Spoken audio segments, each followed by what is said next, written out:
I am here. And we are here. Okay, well, hello everybody. Sorry for the tech delays on that. There were some serious invite issues, so these teams did have to start early. Which is to say, they started late, but early for the stream. But we're here now on VRML Channel 2, so thanks for the patience. Of course, we got all the channels rocking here today. I'm Palador, and this is Doc Education casting beside me, and right now we've got Clockwork and Ronins, the first round of this Challenger Cup in Europe. So again, apologies for that, but we're back in the game, and well, got the 8th point already for Clockwork here.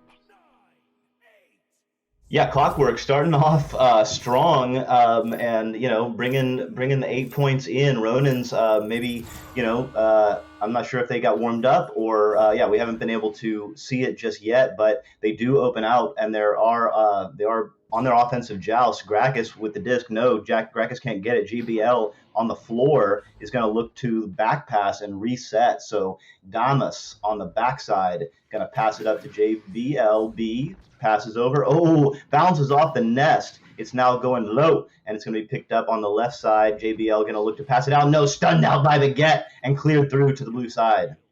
And now Quick on the boost, so coming in there, Damus trying to swirl around the defense and manages to do so, but that stack regathering, a nice duck coming in as well before the clear. You can see them all piling in on Damus. Unlucky, but gets back to the other side, and look, somehow they come out of that pile, they stack, they find the disc again. The speed here from Clockwork is immense.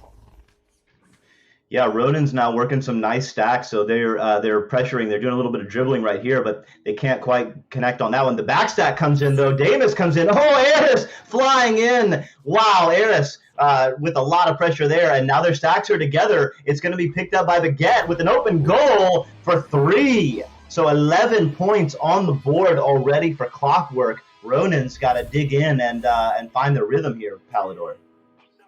Yeah, certainly do. This is a really, really good start for Clockwork. Now they're coming into this this tournament here. Obviously, as all these teams are fighting for those master slots, whether you're a non-esport trying to retain it, or whether you're these diamond teams at the top of their division trying to proclaim it. The results of this cup, you know, the top couple teams, top 2 teams who finish here will find themselves in the master division, and Clockwork certainly one of the favorites here in Diamond to make that move up to Master with this roster. Yeah, and it is a round robin, so yeah, the disc is now in the blue bubble. Eris going to pick it up, have an opportunity with Baguette hanging on the shield. Oh, goes for the pocket, but can't quite connect. There were multiple goalies in goal, so a little bit of fear, or yeah, Baguette back now, though, and he's not going to miss the second time. They're up by 13. Yeah, unlucky number 13, I suppose, for Ronins at the moment, as they're just trying to get it going on this stream. And to start off the day, of course, it's going to be round robin. You know, all these teams are will be playing each other across 5 rounds of this tournament. So it's going to be a stretch of games, but trying to get that early rhythm here, knowing that they've got a full day ahead of them for sure. Big time, and Ronin's coming in on a 4-5 win streak, and just like that, though, Eris, wow, the stacks for Clockwork are operating, shall I say, like clockwork. The only loss that Ronins has in the last 5 games, in fact, did come to Clockwork. They only lost by 1 point. They won the first round, they lost the second round, and then they lost the third round by just a single point. So they are capable of turning it around. They are capable of putting some points on the board against this team. Not sure if maybe Clockwork watched the VOD and came up with a strategy that they didn't employ the first time around, but Ronan's right now just trying to piece something together, get their rhythm together, just like that. The stack is together, but again, Eris and Baguette stunning out. So really good defensive pressure here by Clockwork. Yeah, absolutely blitzing them, and back into the orange end where Taco gains control. Taco sending it to Baguette. Baguette over to the cross. That's going to take some ricochets actually right into the stack that was looming and being sent through mid. Now being sent into the bubble where it will be within the reach, but JBL does get the recovery, clears it off, gets the own rebound in fact, before getting it through the defense in the tunnel, but eventually regathered by Taco. They are down large here with just a minute 35 left in the first round. Yeah, so no chance for Ronins to recover in this round. Of course, there are 3 rounds, and so they definitely can come back. They just need to get in their rhythm. Right now, it looks like the stacks for Clockwork are just operating a little bit more efficiently. They're able to get to the disc a little bit more effectively. Just like that. That clear is an example. Ronins had the disc, but Clockwork just recovered too quickly with that stack. And now we're covering on the defense, trying to get it going. Ronins, but again, stunned. This time Taco dealing some heavy damage there as Gracchus gets a clear, bounces right back to them. We've seen a few of those, so trying to get it going. But even just that ricochet clear itself was just be too much to overcome, because with that miss, they might have had an open goal otherwise, but with that miss, it was just enough time for the defense to get back, and you see that is often the case with these teams here at the Diamond and Master divisions of any region, where if you miss that first opportunity at an open shot, whether miss pass, miss shot, or miss clear, usually the other team is going to be able to get back into the defense. They don't allow things to go against them twice, too fast. Yeah, and just like that, Taco on the backside, absolutely. The margin for error at this division, at this level, is just so small. And the difference between winning and losing, like you say, Palador, can often be just, do you take advantage of that slight window when it's open? Because these teams will close that window very quickly. So with that, round 1 is over. Ronins failed to get on the board at all. So it'll be interesting to see what they talk about and how they recover and approach round 2. Yeah, definitely. It sometimes, and we know it, even just in a regular weekly game, sometimes we see this for the first round.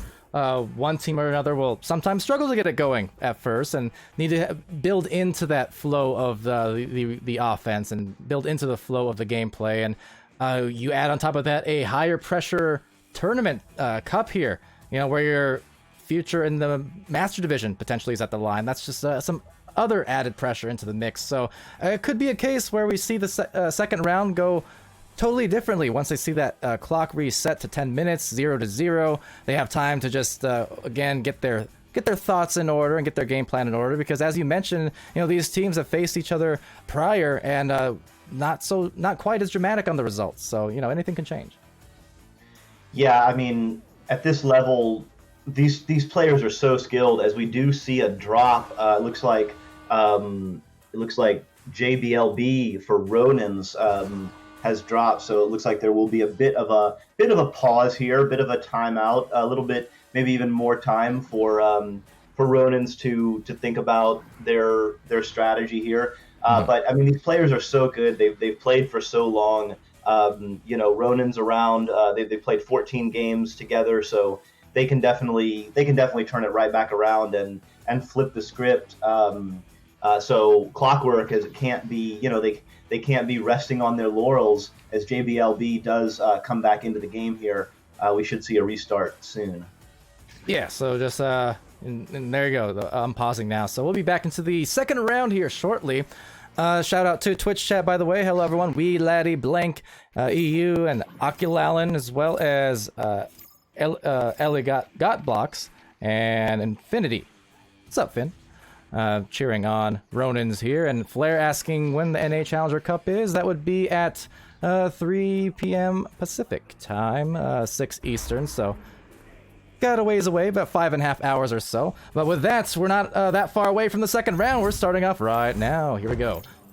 Here we go. It starts off with a neutral joust, and it will be Ronins picking it up. They are together. The disc is bouncing low, so they've got an opportunity here. JBLB can't quite get the handle on it, though, and it will be cleared out by Akinut. Eris going to pick it up. The window was open just very briefly, but right there, closed. Baguette, though, finding that little window with the sliver of an angle there. Beautiful shot by Baguette with the assist by Eris.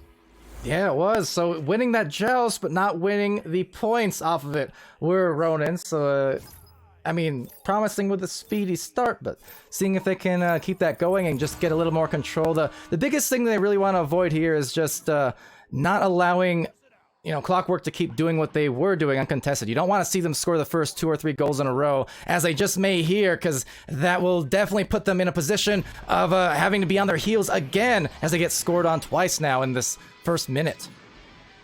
Yeah, and it's Baguette with the assist by Eris. Again, a little duplicate of a play, slam dunk on that one, or, well, a very short shot. And yeah, like you say, Palador, Ronin's definitely, only down 4, so it's plenty of time. But yeah, definitely a little bit on their heels right here. The legend passing over to Gracchus. Gracchus going to take it slow. Does have to clear it out with the stack by Eris and Baguette, adding a lot of pressure. So the stack, though, for Ronin's picking up. Legend gets stunned out by Eris again, but right there is Damus. He's got an opportunity, but Eris again with the steal, and it is cleared out by Akinut. Oh, that was a really good pass out to the barrier as well, finding the stacker in stride, but then diving out was the defense, turning it into offense. Much offense, says Baguette, being caused here against Ronins as Clockwork now making it a 6-0 advantage 2 minutes into the second round. Yeah, the thing I'm noticing, Palador, is every time Ronins get an opportunity, there's a stun there, usually by Eris. Yeah. Eris already with 17 stuns, and but yeah, the defensive precision to get to the right place, to be in the right defensive place is really impressive right now, as Damus is in the right place to steal that disc, passes it over to Gracchus. Gracchus has to go backwards a little bit, has a man open on the low side. It is picked up by JBLB, has to work a little bit left, passes over to the legend, can't quite handle it though, and Akinut's going to tap it back out. Now, all the defense actually diving out could have been risky, but looks like it will not be the case, as they do cause a turnover. Now, fast on the approach there. All the players practically getting back into the bubble. Great save, take back, another save, and a slam through. So, putting every move in the book. Defense, offense, but then the dunk. Yeah, so just a little bit unlucky there for Ronins. They had a couple of really great defensive stops to get back in place and stop that disc a couple of different times, but for just persistence on the part of Clockwork, just ticking those points one by one, up by 8 right now with 7 minutes left. I mean, again, still plenty of time, but Ronin's just struggling to score as that stack from Eris and Baguette is just really causing a lot of chaos. Gracchus takes a shot, can't quite get it. Damus with the shot. Okay, now we have a ball game. Or a disc game, do we say? What do we say, Palador? What do we say? I don't know, but that's going to at least help Ronins be a little bit less disc-straught, I guess, and they will trot themselves into the goal. That was a pretty tight shot, too. The angle, not easy, but the points so necessary here to just help stave off that snowball effect that we could have seen happen. Now, thing is, they got their score on the board finally, but the task is now to not let up. If nothing else, you put the foot even heavier on those pedals and do not allow Clockwork to just, whittle down this clock. Now, I guess true to their name, because they've been very in control in the middle of all this speed. You can see it there, even just finding that calm pass. What a shield, what a dunk, reverse style, and they are on an absolute roll. That was nuts. Akinut even. Wow, beautiful move by Akinut there with the assist by Baguette. So Clockwork absolutely firing on all cylinders right now. They are off to a great start in this cup, and now it's Ronin's turn to come back. They did score last time, so let's see what they can do. Gracchus with a beautiful pass to Damus. Damus back to Gracchus, doing a little bit of two-man game. Oh, but can't quite connect on the last try there. Disc is bouncing low and loose. Baguette's going to get it. Going to take a shot. Oh, my. Almost made it. Gracchus there with the control to Damus, and it's going to back pass now, and they're going to try to reset. All right, well, reset, and now setting out into the midfield, back into the tunnel, taken back by Akinut. They're up by 8 points. The goal a little bit open, but the pass a little bit off. So Damus trying to shield Ares. Ares getting stunned in his own right. Now trying to get back into the sidewall here. All 3 players, or 3 out of the 4 players, I guess, for Ronins, all trying to split off before the collection. There's Damus, a deep fling, but already on the stacks, they're going to have a lot of time to collect that for Taco and Co. So Taco picks it up, passes over to the left. Baguette is there, going to take a shot, or bounces off the Geo there, and will be hauled in back by Eris. Eris has Akinut on the nest. Back, opts for Taco. Taco sailing in from above. Beautiful angle. Wow, that was a hell of a shot. Yeah, absolutely. And right now, I mean, Clockwork continues to be on beat, and for Ronins, need to root out the problem. Which, down 10, 4 minutes, it's going to be tough. It will be tough. As I mentioned, though, it is going to be a long day, so they gotta find something, because the thing is, it's not an isolated match here. They've got 4 other ones to play for Ronin, so regardless of how the outcome here, if they can find any kind of rhythm going on into the remainder of this round, they can still take it back, as almost a beautiful move goes in off of kind of a spin, but not going to have the win. Yeah, a game like Echo Arena is, I mean, it's a sport, and it's always going to be a lot about psychology and emotions, and how you're feeling, and how your rhythm is flowing, and the communication and connection with your teammate is flowing. And so, as you say, Palador, it's not just about this game. They have 4 more games to play right now. Ronins do, and as does Clockwork. So both of these teams are just kind of getting it going. They're gonna have to play every single team in the field. It is a round robin, and so the emotions are going to carry through. It's a very roller coaster of a day. And right now, Ronins are, they have 3 more minutes to collect themselves and possibly get ready for the next match. Still not mathematically over for them to come back in this round, although hard to believe with the way that Clockwork is playing right now. Although that will get things going. What a defensive stop there by Ronins. Absolutely. So still playing hard. They're not giving up whatsoever on these plays. They are playing with some intensity. It's what you like to see. JBL there, seeing the disc, seeing the recovery even. And now if they can make this shot, could have put them up back on the scoreboard after a bit of a drought here the last couple minutes. But unfortunately won't be the case. Taco takes it back, but a great grab from Legend. Now Legend has the goal. Legend has a 3. And legendary was that shot. Milking that clock out, though, will be Clockwork. They know that it's on their side.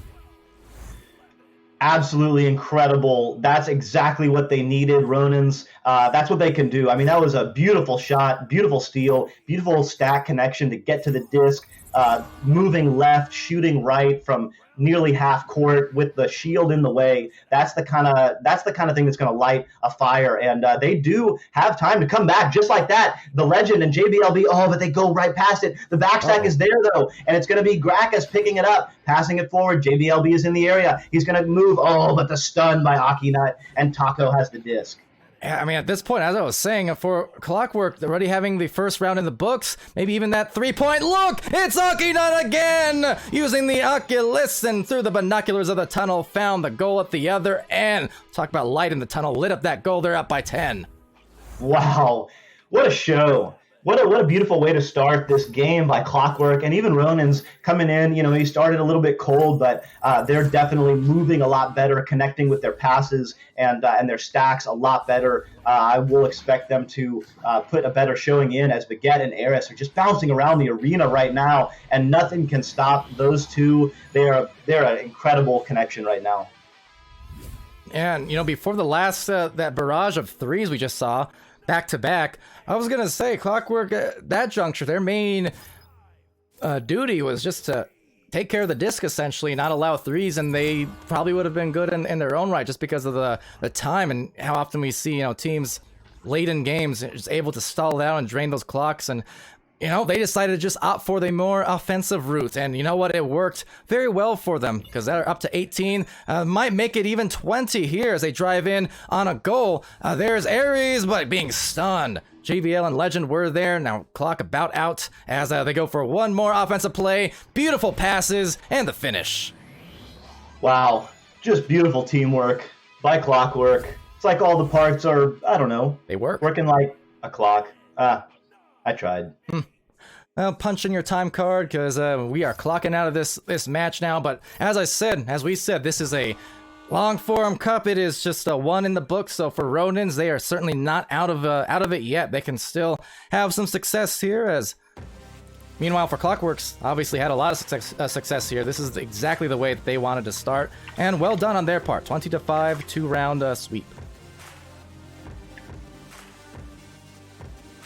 Beautiful round. Beautiful way to start this game, this series. As we say, this is the Challengers Cup round cycle 2 of the Challengers Cup. So we're about 2/3 of the way through the season here. Both of these teams currently in the Diamond Division and looking to move up into the Master Division. It's the top 2 teams out of this 6-team field that will move up.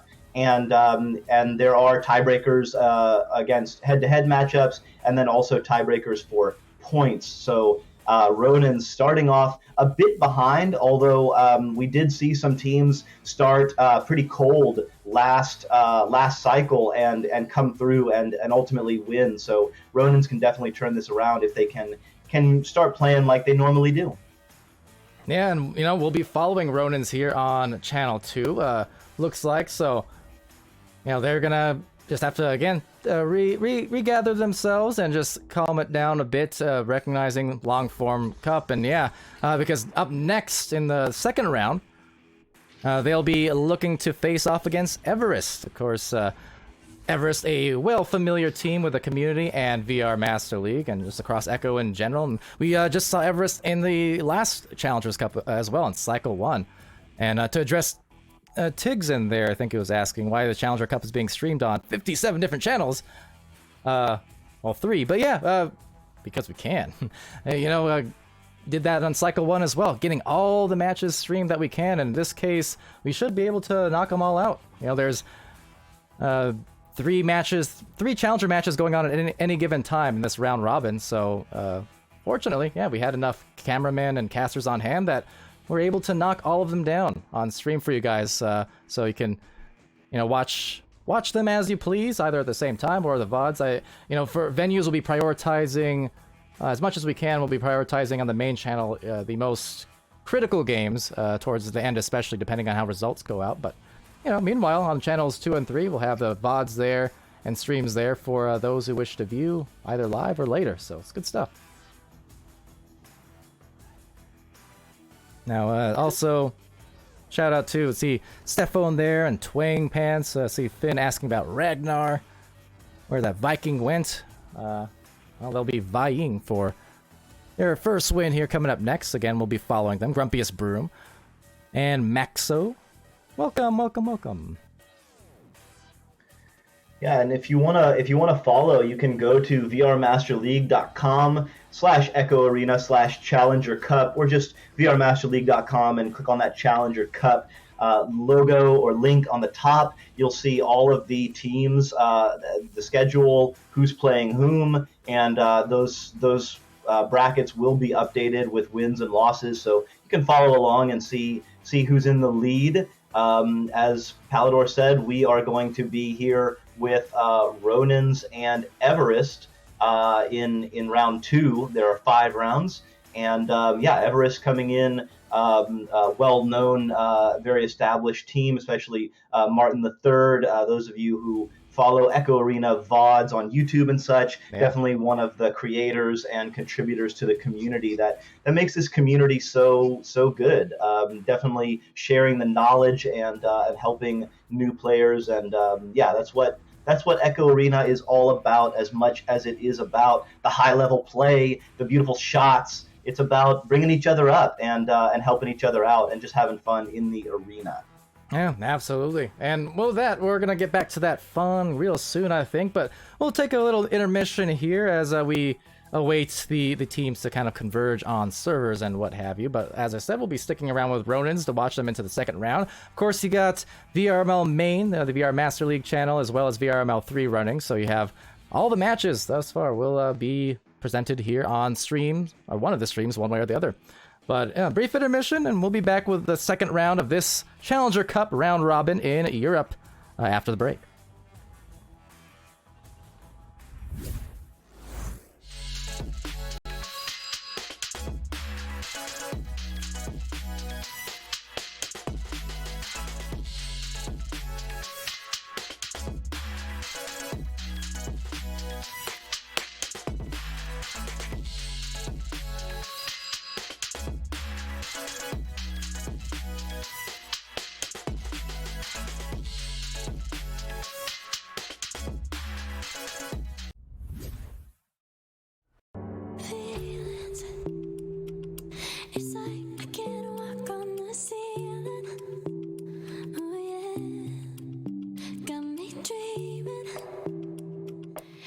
They dedicate one person to that disc in the middle, and they have 3 people setting up along the mid side. So they have the regrabs until they reach that bow tie section, and until wait a minute. Okay, thanks for cutting me off there, Kai.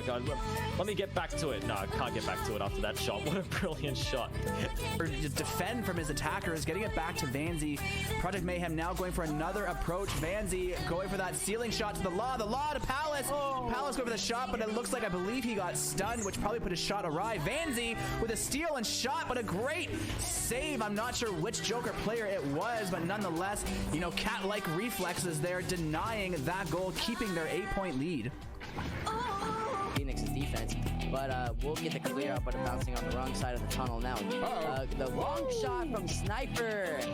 Wow, now that will put them at a 10-point lead. 2 monitors. Make that 3 takes. What am I hiding? Well,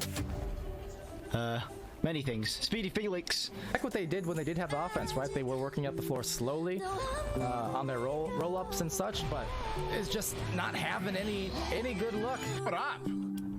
And off of the head. I don't know about that decision. Andy sending this one up to Ender. Ender not able to get the grab, still loose. Mozzie gonna pick this one up. Mozzie sending that one up to Jiggy. Jiggy, what did you go to see? Jason under pressure. Nice movement there. Mozzie, oh, the stop. Cruising. What's he got, a 7-foot wingspan? What was that? This one down in the bubble. This could be the ice. It is. Dusty there on Baker. Ecstatic going down there to Bally. And Bally is going to get that one in for the 2, and that's going to put Antimatter up by 4.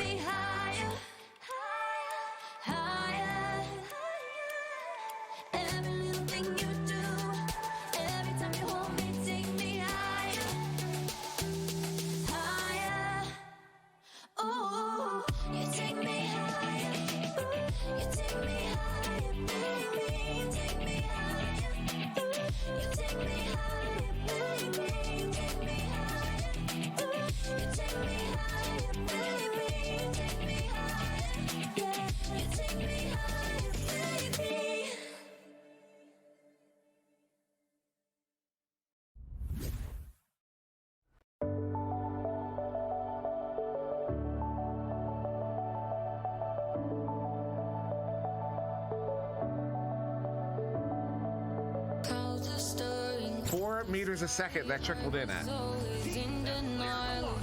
Steel Scott Ever, near side 2 to Caesar. Caesar going back to Steel. Sends it back the other way. Every time I'm so damn lost, what I loved and what I lost, but let's get lost in love tonight. Caesar up to Saluna. Saluna walking it in. Saluna. Oh, going up the moon face. I can tell you right now, if I was that goalie, I would have been sure that was going to be a shot.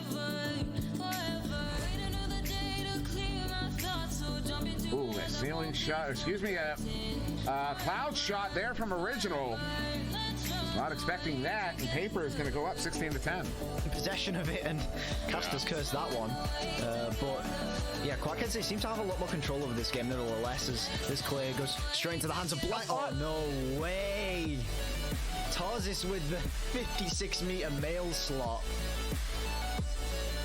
This one does turn over once again. Venom picking it up. Venom sending it out. A whole bunch of chains and leeches and players and boosts. Silva's gonna get there first. Takes a shot. Are you kidding me?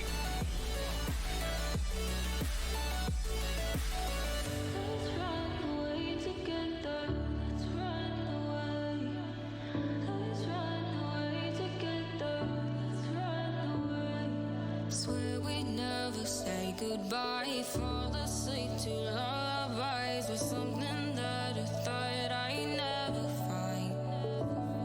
And what is right and what is wrong, and all I ever saw was love. But let's get lost in love tonight. Hear a second voice inside my head. It's telling me to stay the night again and hold on to the words we always said would be Ceiling. Chains getting together. A whole bunch of stuff going out the back. The circle puff has an empty. Go off the head of Grebo! Unreal! I don't care if it's luck or skill. That was clutch, is what it was. Oh, Laxi with a beautiful tap pass there to Yakao. Yakao goes down to Grebo. Grebo over the pie. And they're gonna plant it. In the front, and as I say that, he does just that. Allows his team to get set up in the front. Gets a nice pass up, and here comes the attack from Rebrand, floating into the zone. Coming in here from Blanket, suddenly they're playing quick. The passes come back and forth, and they're setting up inside the zone of Quackheads. Pass downrange to Paddish, and they play patty cake between each other here in the bottom of the zone, trying to avoid the boss's stun. There's a good cross, and it's gonna be sunk in by Jade for Jack for 2. Post right on the bottom. That was so close.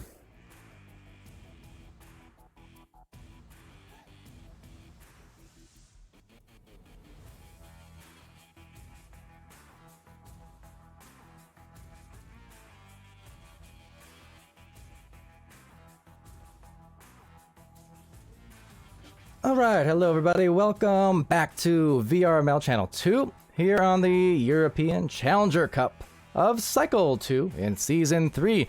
A lot of numbers, but a lot of fun indeed being had, and a lot of stakes at play as these teams search for that Master Division slot. Again, these top diamond teams across our regions, both in North America later and Europe currently, trying to compete to earn their way into that top 10, secure their rights at the top of the league, and progress into the postseason. Obviously, after one more cycle of play, those top master teams will be the ones who have the shot at the glory of a championship in finals, and claim themselves that fame. Always, a lot of fun here, season to season in VRML, watching the progression of these teams. And I think Doc Education, who's right here casting with me again, it's always one of my favorite parts, seeing those stories of the new blood of sorts coming into the league. You see it in all these Challenger Cups so far, where, yeah, you get some familiar faces. You mentioned Martin III over on Everest, but on the whole, you're seeing more and more of the rise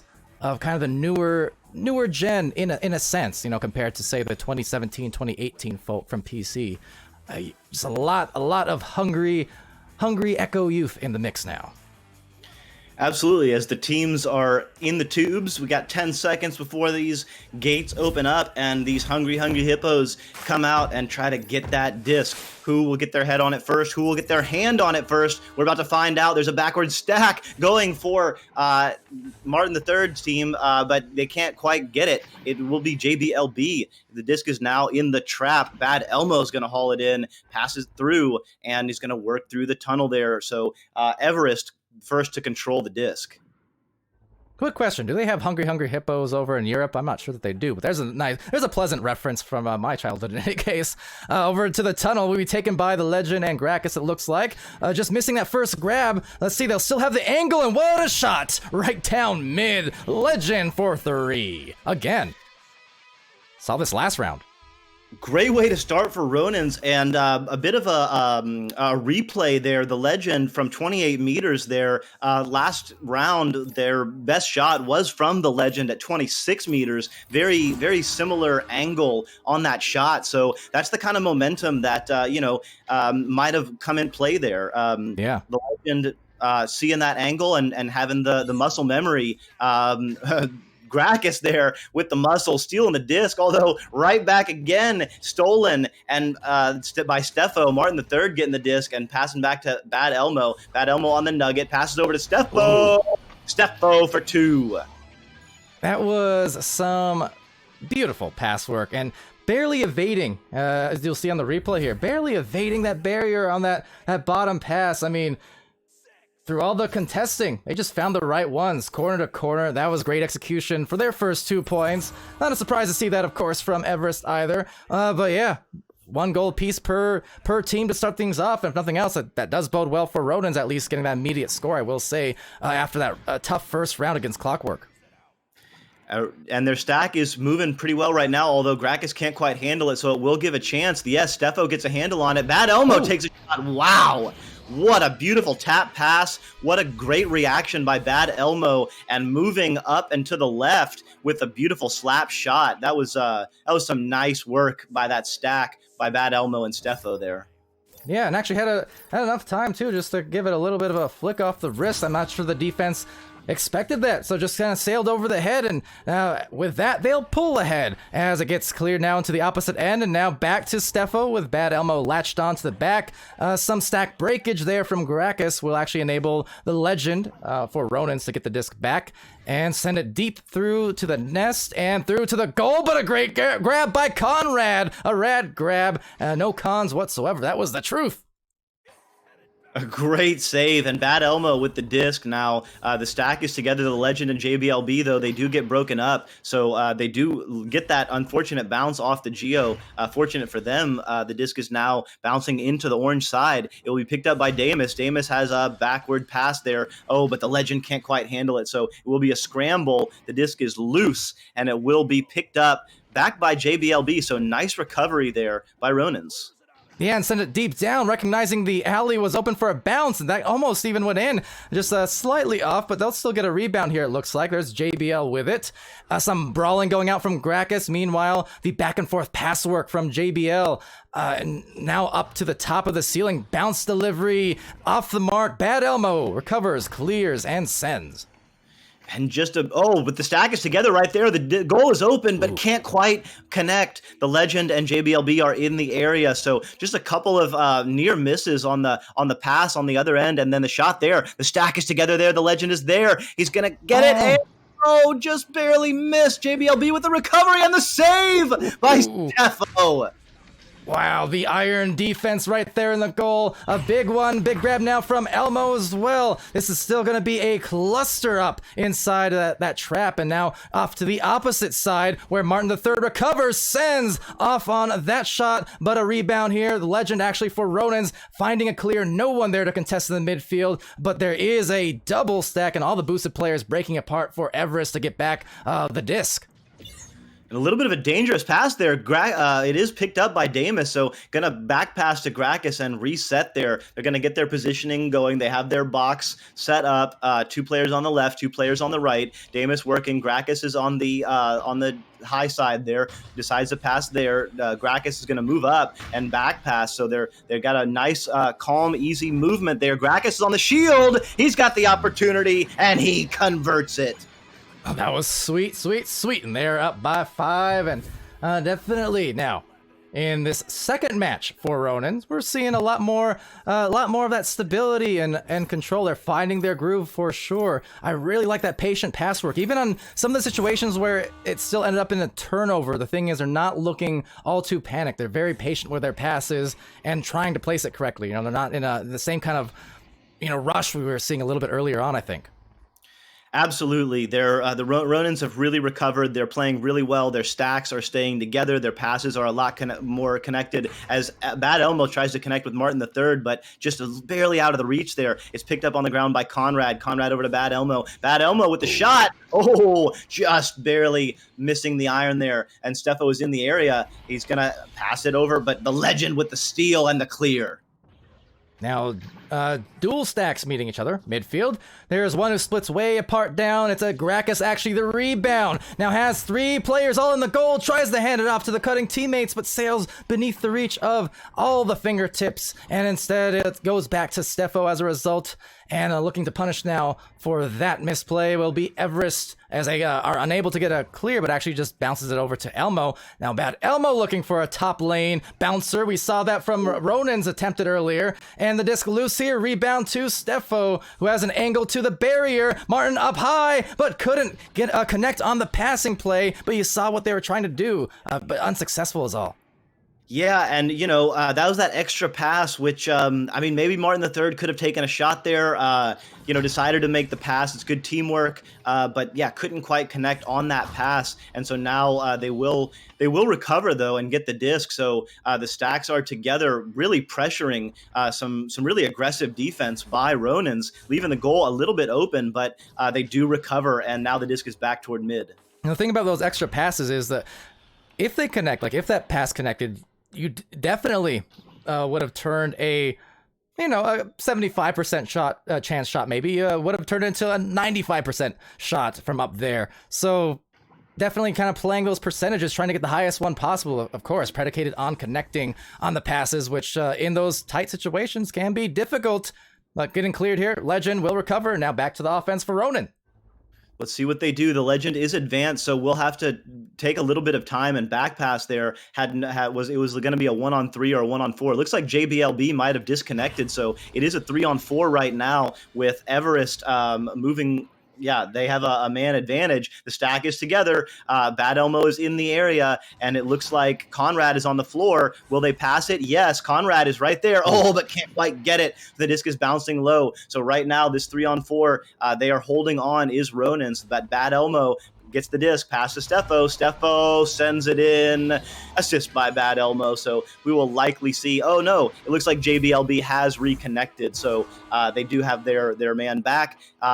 They do elect for a little bit of a stoppage. It may be a short stoppage here as they recollect themselves. It is 6-5. Everest up by 1 with 2 minutes left. And so, yeah, it looks like JBLB did fully disconnect here. Yeah, so definitely tough news, but at the same time, with 2 minutes left, they may be down a point, but hey, they'll take it.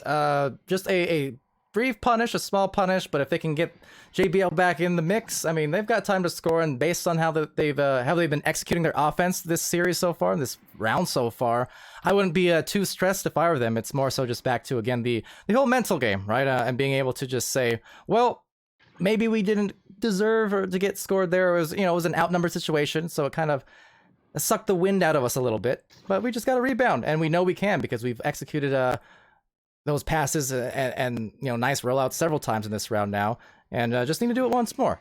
But Everest, they're going to try and hold on to this as much as they can. Yeah, Ronan's really, for those of you who watched Ronan's in the first round, they struggled a little bit with just with the finer points of their connections on their passes, on their stacks, accuracy on their shots. The first round of the tournament, it always gets a little bit confusing. Yes, we mentioned, yeah, the first match played against I've already forgot Clockwork. Yes. The first match against Clockwork. But in this round of the tournament, in this match against Everest, if I can get my terms correct, they've definitely come back. And but this is an important round for them. They didn't win a single round, and they kind of got run out of the arena a little bit in the first match. And so if they can win this round, it'll give them a big boost of confidence. Even if they don't, they're feeling a lot better. But yeah, it'll really feel good for Ronans to get that first round win under their belt. And as we say that, JBL does reconnect here. Final 2 minutes of this round.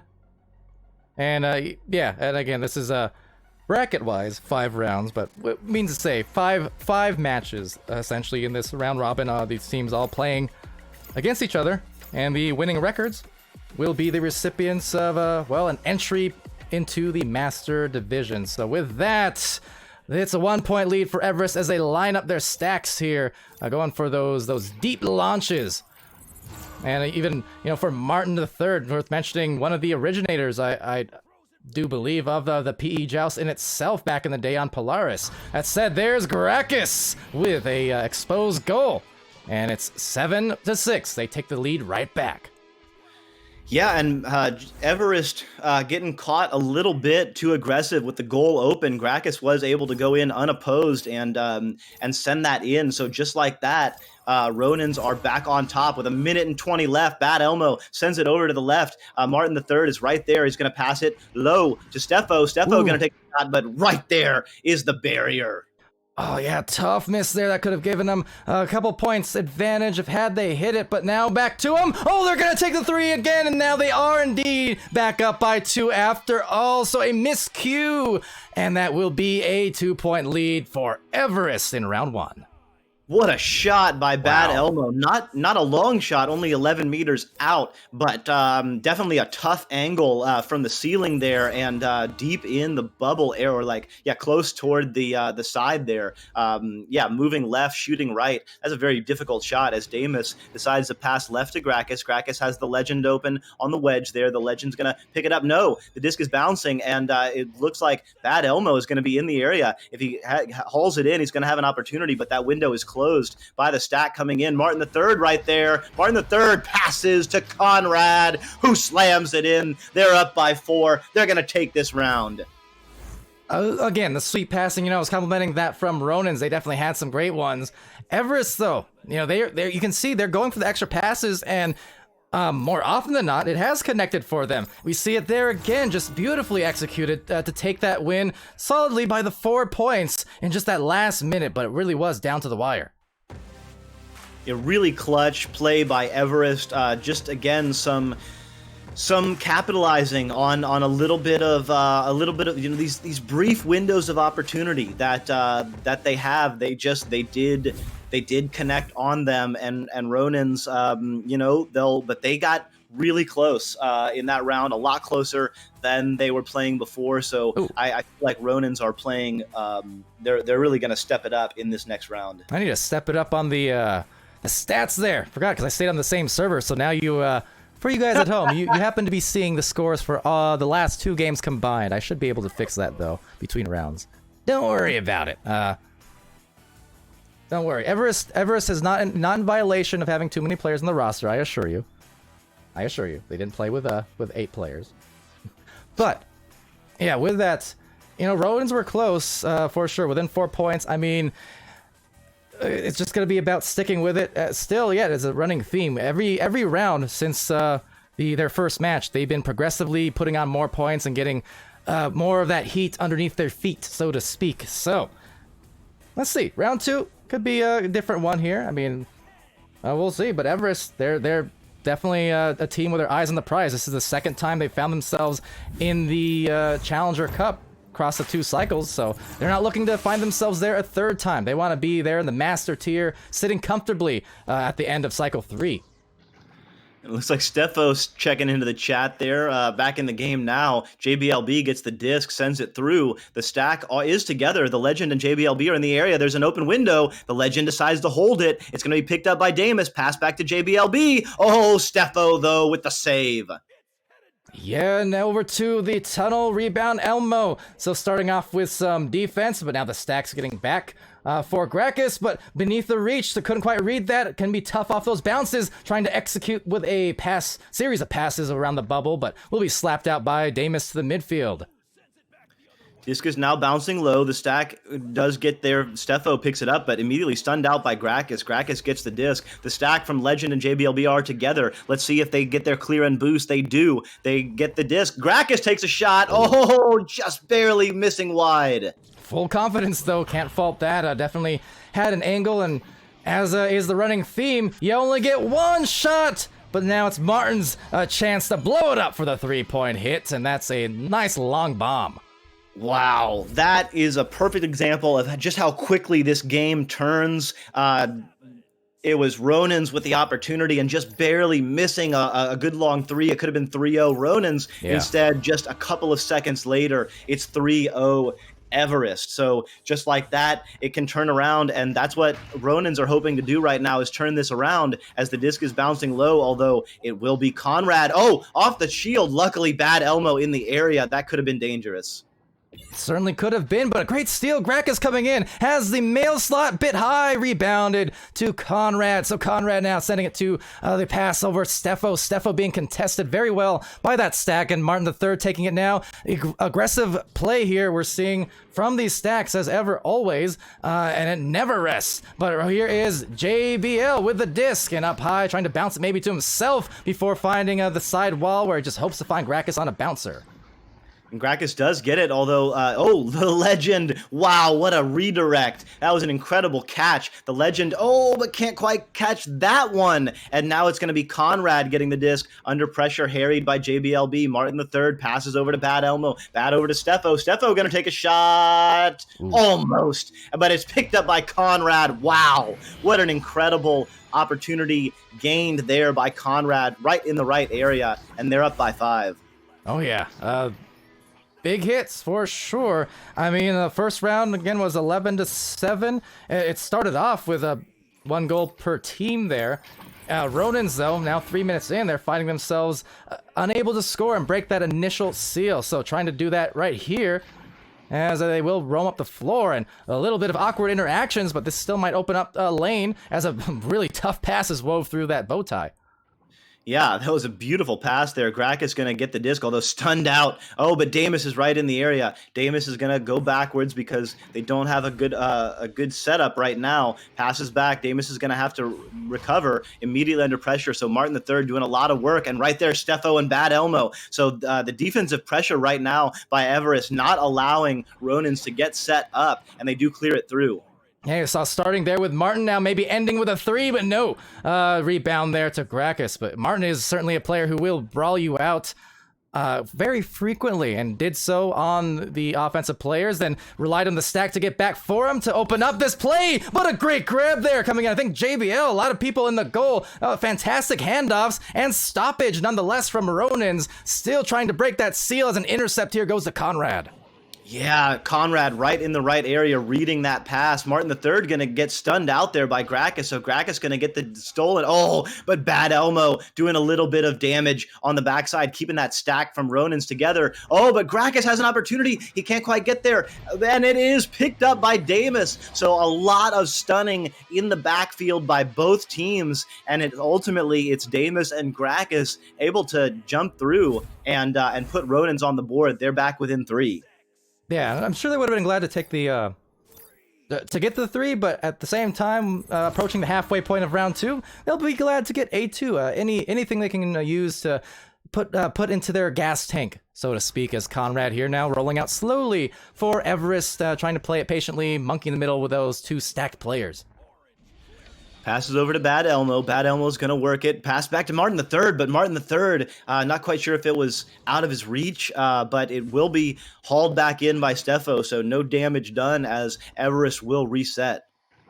Now spacing the floor very nicely for Everest, but the defense ever swarming, it seems like. Look at that. They're just all over the place and actually get the disc back with this clear. Immediately on the stack, some great leeches, though, from Steffo.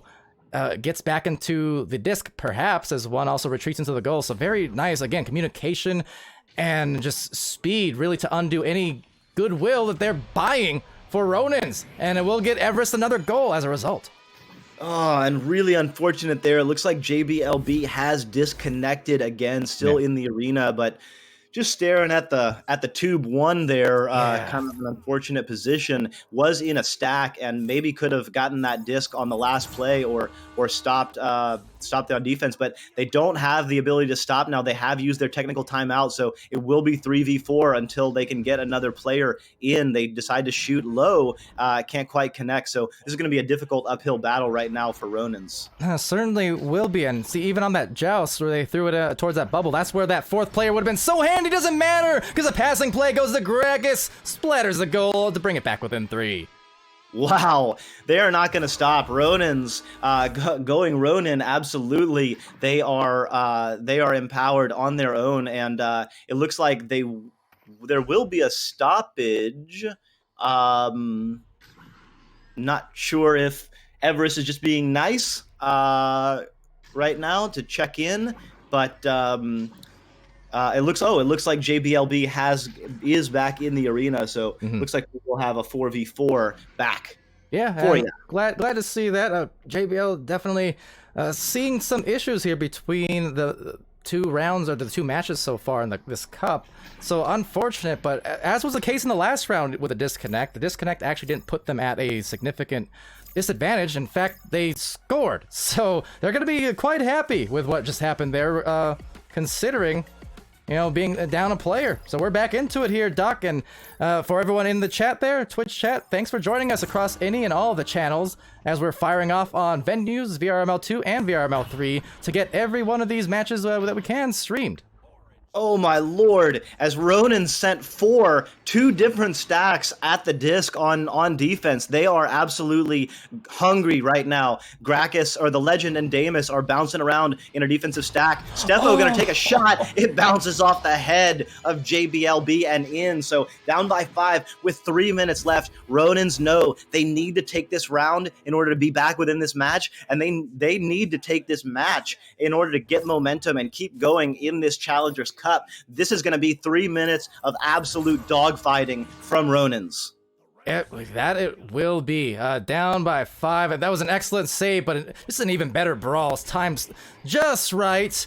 They're going just off the head, it looked like. Bad Elmo and Stefo, they'll still rebound, but now lose their initial chance at a blitz, but they'll still have the defense there trying to regather. Stefo gonna drive it up on the lonesome and passes it off before a goal. JBL almost again getting a save, but no go. It's 11-4. Everest playing really well right now, just cool and collected. Every time Ronins are coming out with a very aggressive stack, they are just like a matador. Oh, and just like that, oh no, that is not what Ronins wanted. That is difficult. It happens to us all, but boy, it's a tough time to have it happen. Yeah, that's really tough. And that just might be enough. I mean, less than 2 minutes now. That makes it a double-digit disadvantage for Ronins. And as we say, that does happen. I mean, we see it, you know, regularly on stream. But just having issues there to even grab that disc now. So not sure what's going on, but unable twice in a row to gather that disc. Yeah, and not quite sure what happened. 2 different players, it looked like, tried to grab it. Damus on the backside. I can't explain that. They're not. It's not for lack of effort. The Legend getting the disc, passing low to Gracchus. So yeah, this game, this round, and this match will go to Everest. Ronin's gonna just kind of breathe through this one and let this time go through. They're going to have to reset after this and take stock a little bit. Martin III getting the disc. The Legend is going to haul it back in and clear it through. They do have an opportunity here. Gracchus is in the area. Damus is in the area, and Damus will send it in. I mean, regardless of the results of this round, that was a really nice setup. The Legend just taking a anchor clear, essentially, off of his own teammate. Eyeing down that goal, took a great flat bounce right beneath the barrier and by the goalpost. And there's already a couple players there to recover, rebound, and score. So lovely setup regardless here in the late round, but Everest now definitely feeling confident in what they've been able to do in this series, and they're going to be moving on to their third match with definitely some momentum here, as they will close this one out, looking like with a double-digit win, as Stefo looking for one more, but being stunned. Martin the rebound, actually Legend gets a clear. Disc is cleared out now, and with only 5 seconds left, the question is, what will the end score be? It looks like Stefo's going to have a last opportunity. No. Round 2 over. 16-6. Everest takes the round and the match.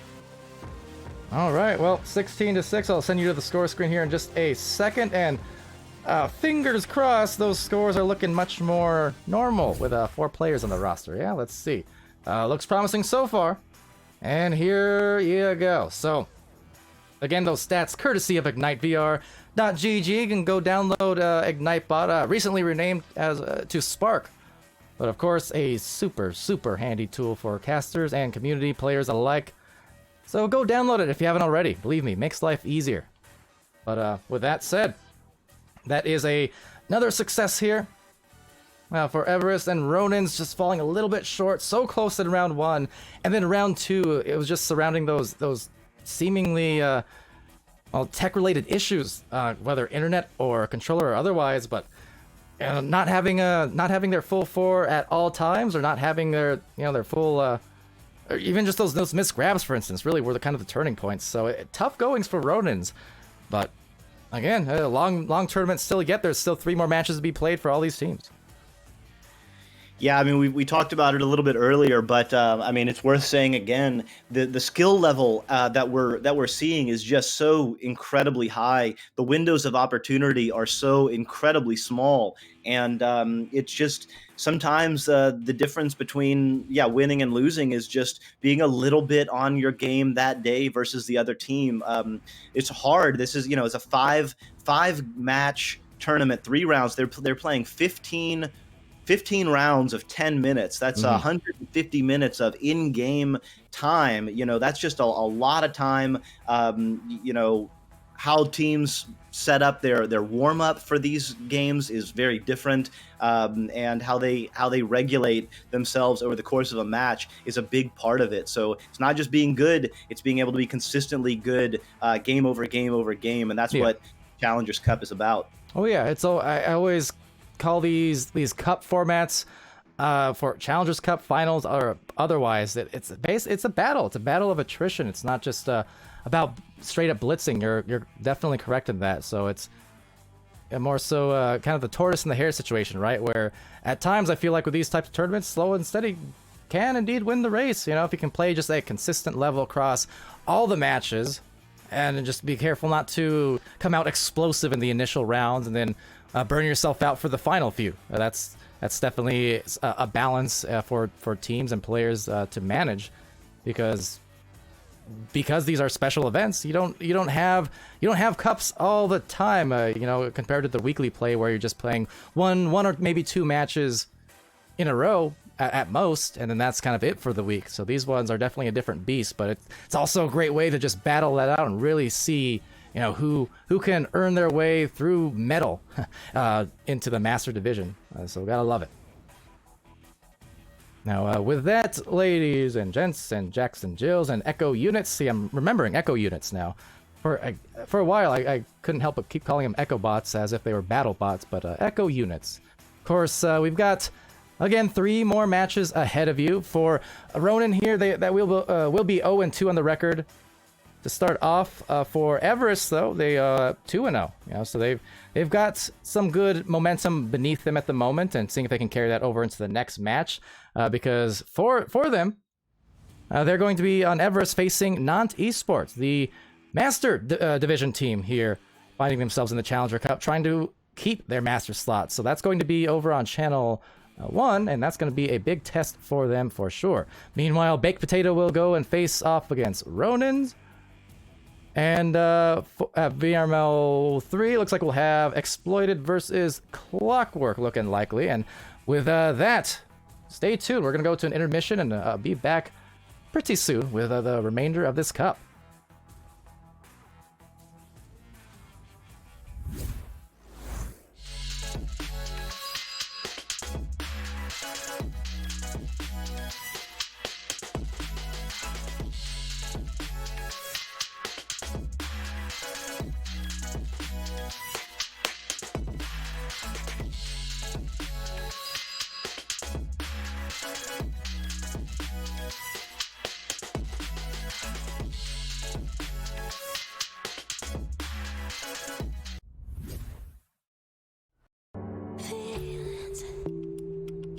It's like I can't walk on the ceiling.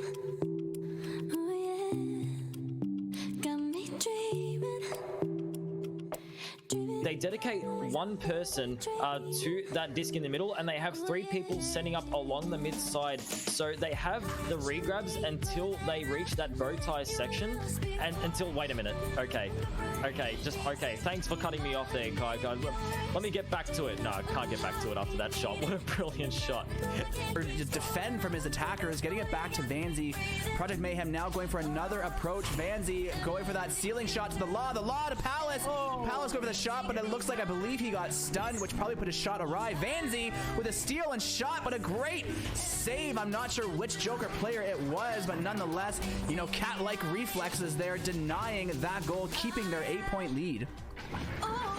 Phoenix's defense, but we'll get the clear up, but bouncing on the wrong side of the tunnel now. The long shot from Sniper. Wow, now that will put them at a 10-point lead. 2 monitors. Make that 3 takes. What am I hiding? Well, many things. Speedy Felix. Like what they did when they did have the offense, right? They were working up the floor slowly on their roll-ups and such, but it's just not having any good luck. What up? And off of the head. I don't know about that decision. Andy sending this one up to Ender. Ender not able to get the grab, still loose. Mozzie gonna pick this one up. Mozzie sending that one up to Jiggy. Jiggy wanted to go to see Jason under pressure. Nice movement there. Mozzie, oh, the stop. Cruising. What's he got, a 7-foot wingspan? What was that? This one down in the bubble. This could be the ice. It is. Dusty there on Baker. Ecstatic going down there to Bally. And Bally is going to get that one in for the 2, and that's going to put Antimatter up by 4.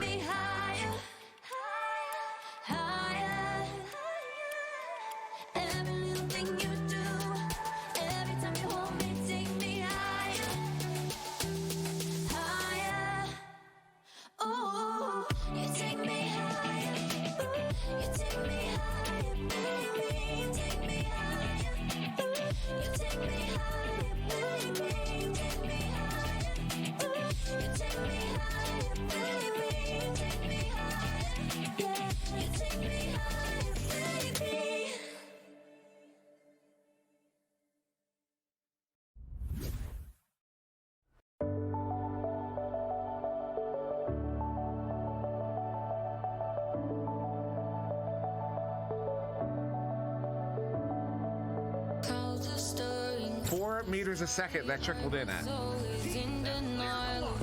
Steel Scott ever. Near side 2 to Caesar. Caesar going back to Steel. Sends it back the other way. And every time I'm so damn lost, what I loved and what I lost, but let's get lost.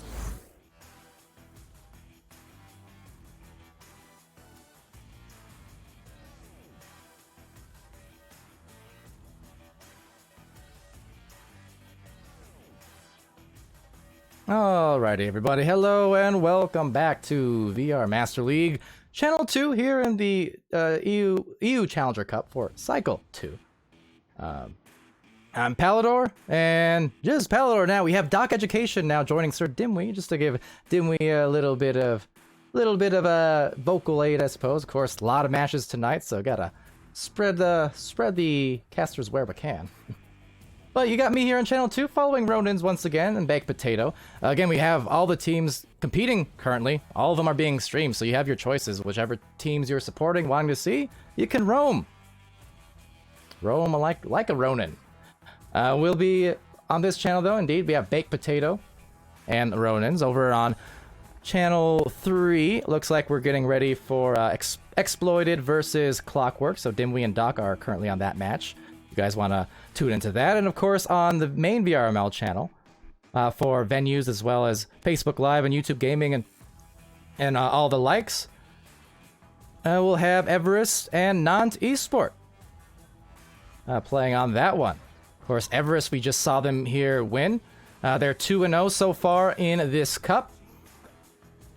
And definitely a big test against the likes of Nant Esport, who is assuredly looking to stay in the Master Division as well, but had a tough start so far, 0-2 for them. But meanwhile, we're going to go on to the first round of this match. Baked Potato versus Ronins. Let's get it going. Shall we? Shall we? Shall we? Shout out to all you guys and the chats. Thank you again for joining. K9 Maddie, Lucky. Saw T-Tao in there earlier. Yeah, happy to stream. Not a problem. Our pleasure, in fact. Definitely been a long week without streams. It's so unusual, isn't it? But over here, it's JBL now with a disc and attempting a clear. That's going to bounce high. Taken back by Satori. And over to the bow tie to Albifons. Albi back to Satori, but unable to grab that disc, and will be Legend with another recovery and another send out, this time successful on the clear. There's a triple stack, meeting the disc, meeting the goal, and it's gonna be hit by the Legend, and but turned into a 2-pointer by Albafons, just as it careened in off that pole. So, hey, credit to Albafons at least for denying the extra point. Certainly will take that. But Ronin's getting the first score.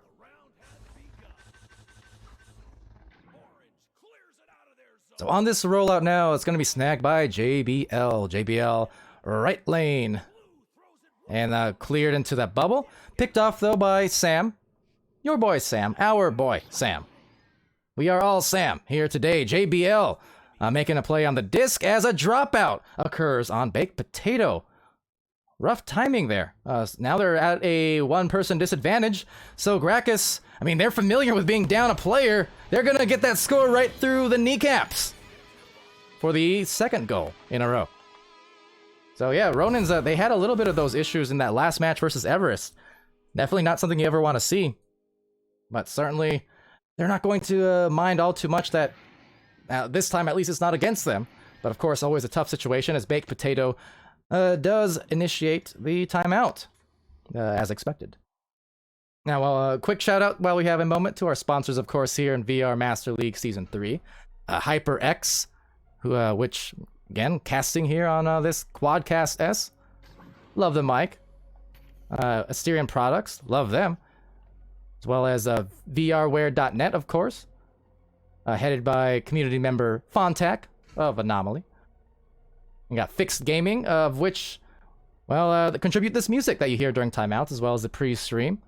Rebuff Reality, also offering VR products, especially of the mobile variety. And then ProTube VR and VR Cover, our longtime sponsors in VRML since the original days, the Onward days. Of course, now things going onward and upward all across VRML, all across Echo and whatnot. Now, for those who haven't seen VRML, be hosting the Zombieland Invitational event, a tournament that will be happening here soon to come, but partnered that with XR Games as well. So Zombieland, and of course have that association with Sony Pictures is pretty cool. It debuted there in South by Southwest, the Game of the Year awards there, and on the IGN stream. So, you know, things are growing. Things are growing. It's very nice. But over here, this is a very nice pass over softly to Scrubs, but Scrub getting scrubbed out by the Legend. So, coming back in their full force with their full 4 is Baked Potato, but now being forced out of the possession for a moment. But your boy Sam will get the disc back, sends it over to the Bowtie. Now, over at Bowtie, Albafon's just waiting and baiting out the Legend, perhaps. Great cuts, great finish.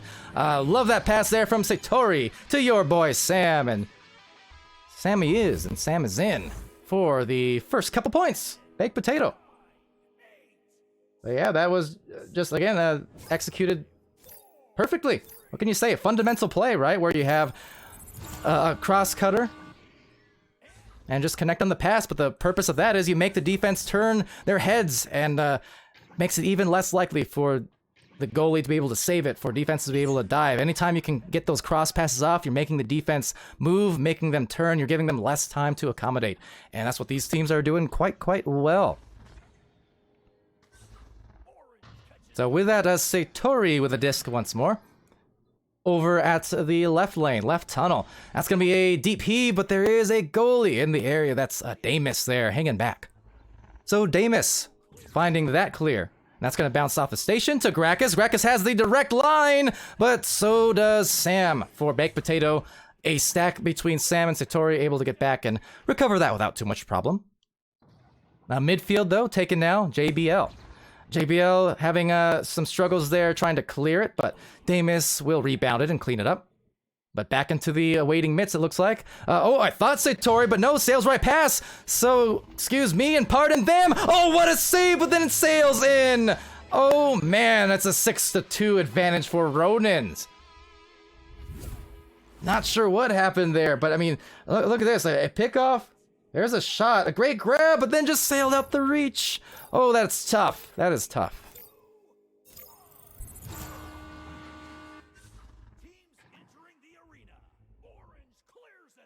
A fast rollout here will actually just pave the way for a turnover. And look at how quickly they're set out to punish. The Legend there, eyeing down the 3. Rebound into the wedge, however, missing the shots. And your boy Sam there to brawl, as well as the Legend. They're doing a great job just getting those punches off. But into the bubble now. There's a attempted shot off the backboard. Trying to find the touch, but your boy Sam finds the disc. Soft pass there will actually ricochet right back towards him, but you know, if a pass or otherwise is gonna miss, you kind of want it to be soft. Makes it easier to rebound that way. And a great passing play, but the snag, JBL. Someone go ring the bell, because that is a knockout type of save and nearly turns into a goal. And that would have been such a phenomenal way to cap off that highlight. But regardless, that is back into the midfield. Bouncing every which way, players now sailing up and down the field. Now up high towards the ceiling, more brawls yet as the cavalry arrives. There's Albifon, Satori, your boy Sam trying to get the offense going. But Legend sends it, and Scubs recovers. So interception now. Over to the midfield. Gonna be grabbed here at Bowtie. Sent off to Scubs. There's the cross, and look at the wind up on the shot. Underarming it, kind of a softball style. Nothing soft about it. That was a hard hit. And for Scubs, pulls Baked Potato back within 2 points here. 4 minutes left in the first round.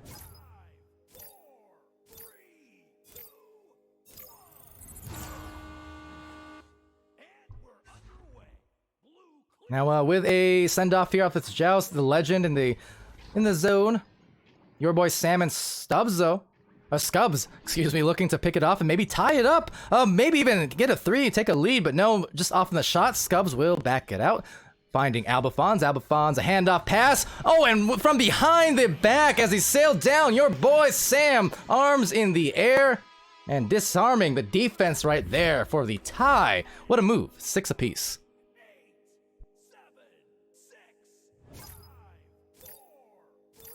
Man, look at that. Definitely worthy of a little bit of a celebration too. You know, in these kind of situations, these big match situations, the hype communication, the hype plays are something that can really get a team going. That's something certainly that when I was playing, my team would definitely prioritize for those big events, with just getting extra excited.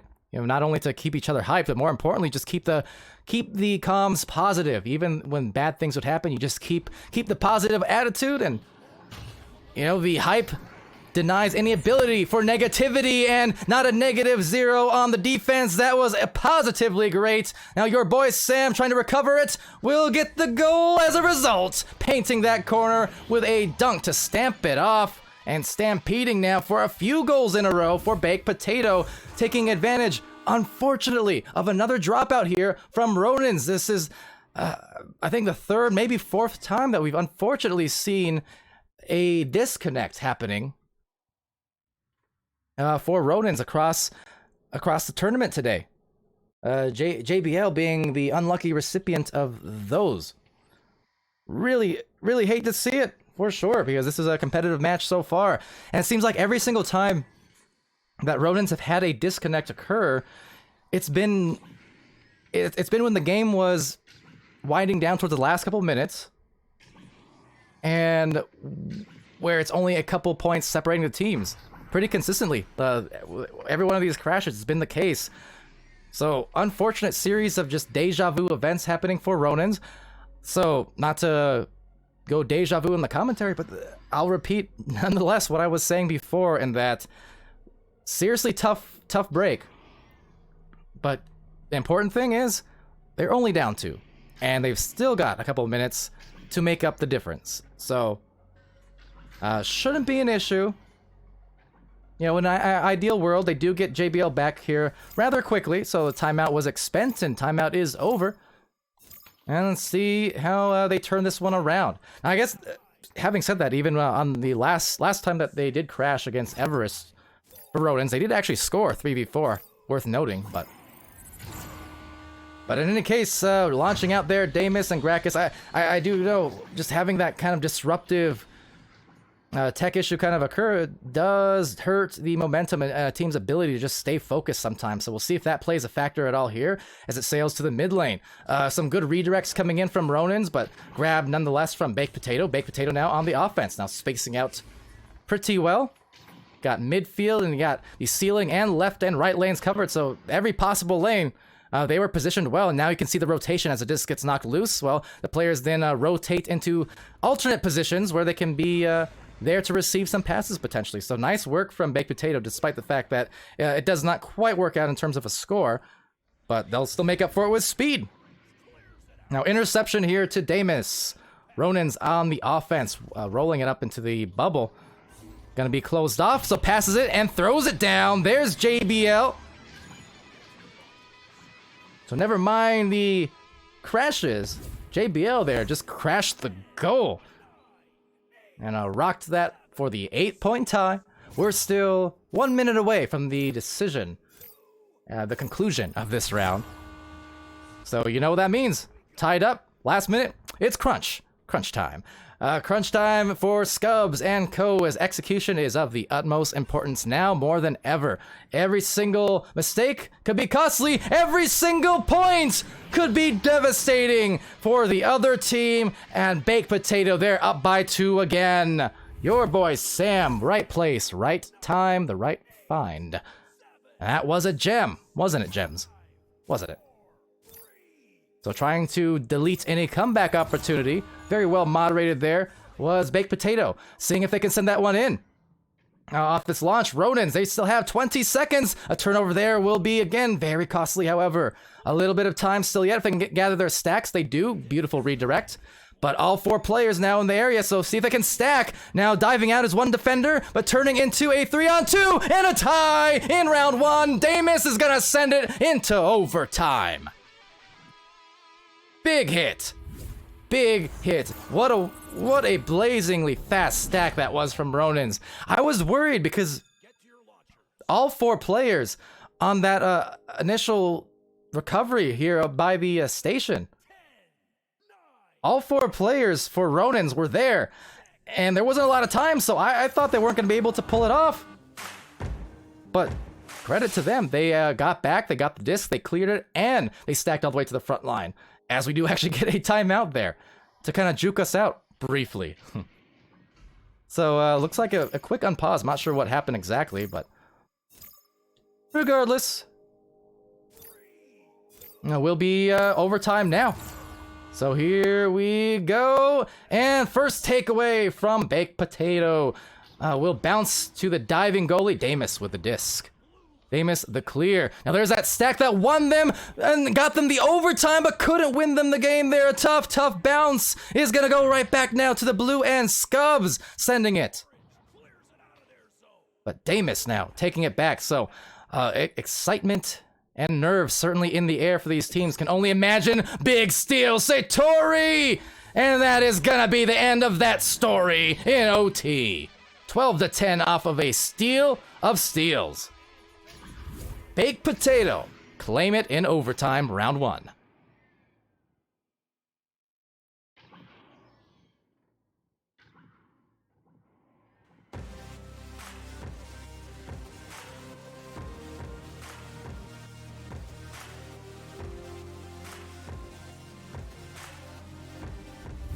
So wow, Baked Potato just willing their way into the goal, and tough turnaround for Ronins. Unfortunately, on that one, they had that clear and the stack into the open goal. Might have even had a couple seconds, but just shot that one barely, and I mean barely off of the barrier, just bouncing astray. And yeah, that unfortunately just spelt the end of that OT, because then it went over to Ronins, and they made sure to punish. And off of a fantastic steal again, just unlikely way to win it, and yet gotta hand it off for the well, the hands.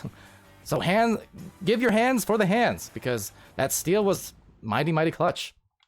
And Baked Potato now looking to rebound here in this tournament. You know, for Baked Potato, losing now their first couple matches, as did Ronins here. So really, both teams, this one pretty important. this match pretty important in terms of staying alive and keeping their chances alive at potentially securing one of those top 2 spots to make their way into Master Division. But certainly there's going to be some heavy momentum in the way of Baked Potato off that win. They're launching out here, and looks like the defense actually shall recover for Ronins. So seeing they can rebound just the same off the head actually of the Legend, but the Legend recovers, passes it off nicely over to Gracchus, and Gracchus trying to send it over to Damus. But Damus being stunned, there's the midfield aggression and headbutting it out even. The Paddish in there, offering compliments to Satori, perhaps? I imagine, maybe. Albifons, though, with the disc, and look at that, swings it around, anchors down. Couldn't quite throw it down, but still, good move. Now they have the backboard pass, lining it up, but a great dive. Gracchus, very wise. You see, it's all about, as a goalie, right? Not just about staying into the goal, but it's also knowing when to dive out, when the pass is long enough where you can dive, and make it so the receiver never has a chance to react or catch the disc. So excellent one there to maybe open up the lane for a goal, but no. Nice cutoff. Your boy Sam clearing it through right tunnel. And down the floor, the Legend recovers. So minutes and 20 expired. No scores yet. A lot of back and forth play here. Legend and JBL looking for their grabs, their boosts. But Satori with the disc and sends it to Scubs.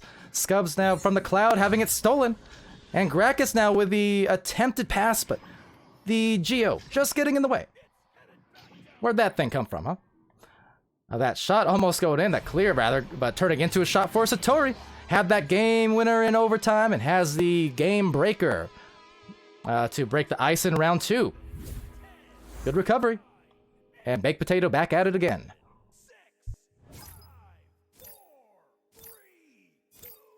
And Balded Player 1. Balded Player 1 saying go Ronins, cheering on Ronins as well. Definitely have seen some Ronin fans coming in here across the 3 rounds in support of the team. Always happy to see that amongst players and friends and otherwise, yeah. But that said, Satori is starting to go on a scoring tear.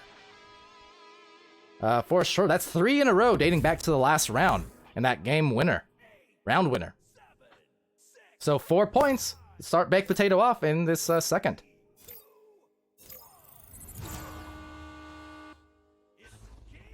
All right. So now off of this launch out, needing a goal soon, but man, it was exposed. It looked like maybe a good opportunity, but then before you know it, getting hoodwinked from the backside there. Just the stack not offering any time or space. So your boy Sam finding Satori. Is that going to be 4 in a row? No. Scubs, though, does get the goal off of the rebound. Great positioning. And as always, if you're spreading the floor nicely around that bubble when you're on offense, it gives you a fantastic opportunity to get those rebounds, even if some passes or shots miss. You can see it right there. They're up now 6-0.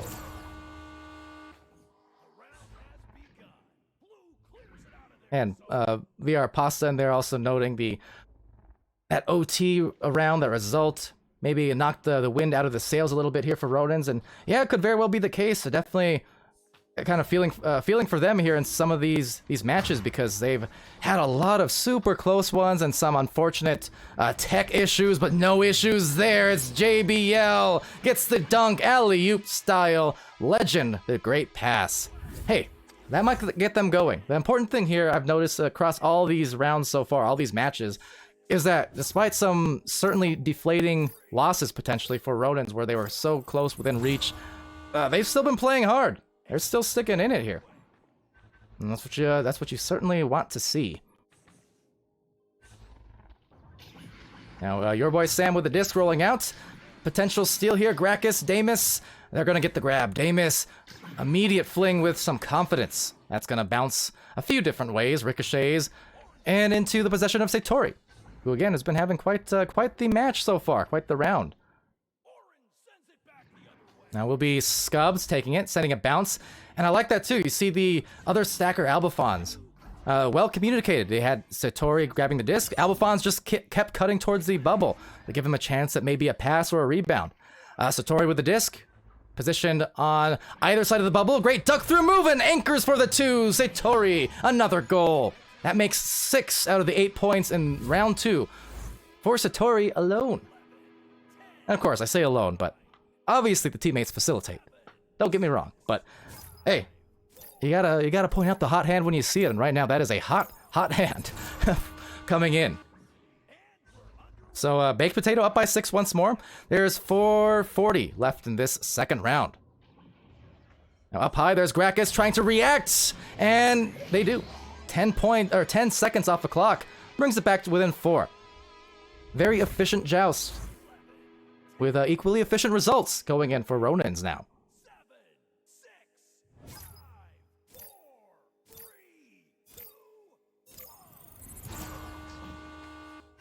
So Scubs on that send-off. They're rolling out. Look at the dribble all the way, almost the full extension of the arena. You talk about efficiency on that last joust from Ronins. How about Baked Potato?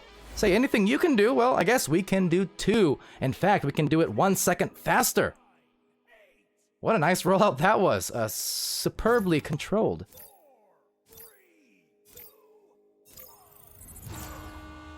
All right, well, back to Damus now on this launch, finding themselves down by 6 points, but still a lot of time to expend. You see the stack, I like that from Damus. You see, not getting rid of the disc too early. In fact, really delaying the stack, incredibly so, to maybe open up the goal! The legend, assisted by JBL, on a very clustered up goal there. The goalie had not a lot of opportunities against those numbers, but full credit to Damus, because Damus completely put the brakes on that defensive stack, gave no time whatsoever, and no opportunity for the stack to get back defensively. That was great. But doing what you need to do. You know, don't pass too early if you're QB. Try and bait the stack in, or just walk it into the stack, pass it off before you're in too much danger, and then break that stack up. That's exactly what you have to do against really aggressive defenses like that.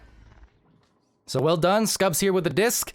Dives and delivers. Scubs puts them back up by 6 again. So Rodin's playing quite well in this round. However, Baked Potato, they are just continually trading goal for goal, it seems like, which obviously Rodin's cannot afford at this juncture. Unfortunately, just not enough time to be goal trading. So let's see if they can do it again. But at this point, another turnover, however. Now this is going to be an outnumbered situation, heavily so. Looking like a 4-on-1, unless that defense can get back quickly. But no, the numbers are there, but couldn't capitalize on it. Missed opportunity. So for Rodins now, they're going to want to punish on this if they can. That time is starting to wind down for them in this round, and you know, in the scope of this tournament as well. Neither of these teams can afford a loss. Will be JBL, the behind the back fling, kind of a 180'd it into the clear. Nicely done, actually, before it gets taken by Sam. Sam, though, deep clear, flat bounce, rebound, and not found. 404 on the shot. But with another attempt there, Satori trying to maneuver around the defense, couldn't find the gap, but a rebound from Albafons up top to the nest. Satori with another pass off, and almost turns into a score. But another take back, dinging off the pole, despite the fact that it's kind of turned into chaos here in the last minute. That's really to the benefit of Baked Potato, because that's wasted a lot of clock. So let's see. Ronins, they need this, and they need this desperately to stay alive. So JBL, a really big jump, but your boy Sam anticipated that wind-up very well. It looks like another intercept here from Damus. Again, getting to that juncture, they might even need to start considering just flat-out threes. You know, assault the goalie, go for a 3, because I'm not sure that 2 or 3 scores, 3 2-point scores are going to be possible at this point. Or at least likely. And certainly now with this clear, an opportunity to ice it. Your boy Sam drives it in, anchors down, but once more, we're seeing another ricocheted shot attempt. A lot of chances to put this game away, but still keeping the window ever so slightly open. They really need a 3 though here. Someone needs to be at that nest, but no one there, unfortunately, and I think that may have sealed the deal. So with that, a rebound here, just Scubs, but yeah, the time is now gone. So unfortunately, you saw all 3 players stack on the disc. But in that situation, they could not afford anything but a 3. And with that, it will be successfully Baked Potato in the 2 rounds. Will end up taking this one away. So Baked Potato now will find their first win on the evening for Europe in this Challenger Cup.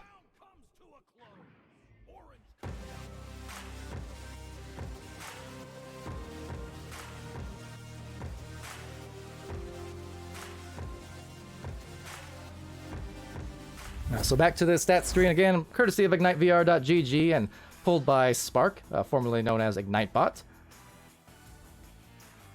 And yeah, you can get a look at those stats.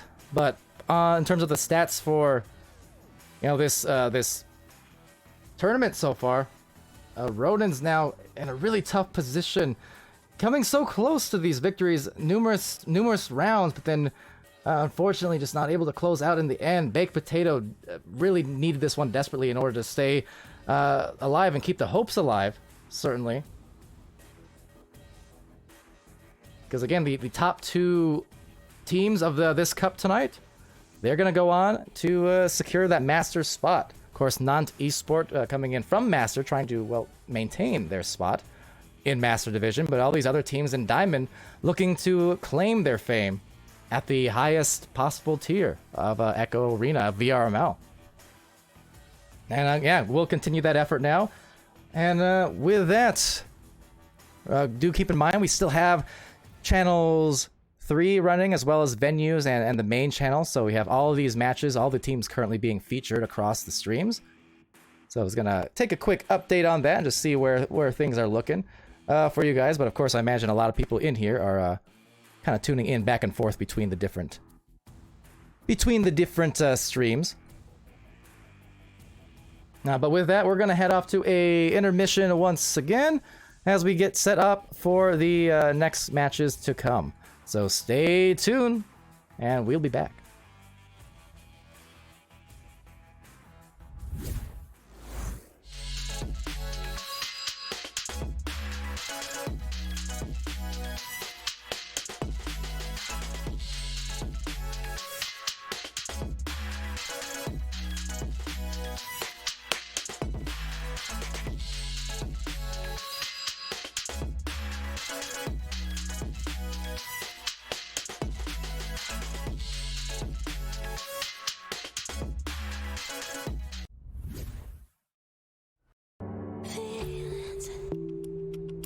It's like I can't walk on the ceiling.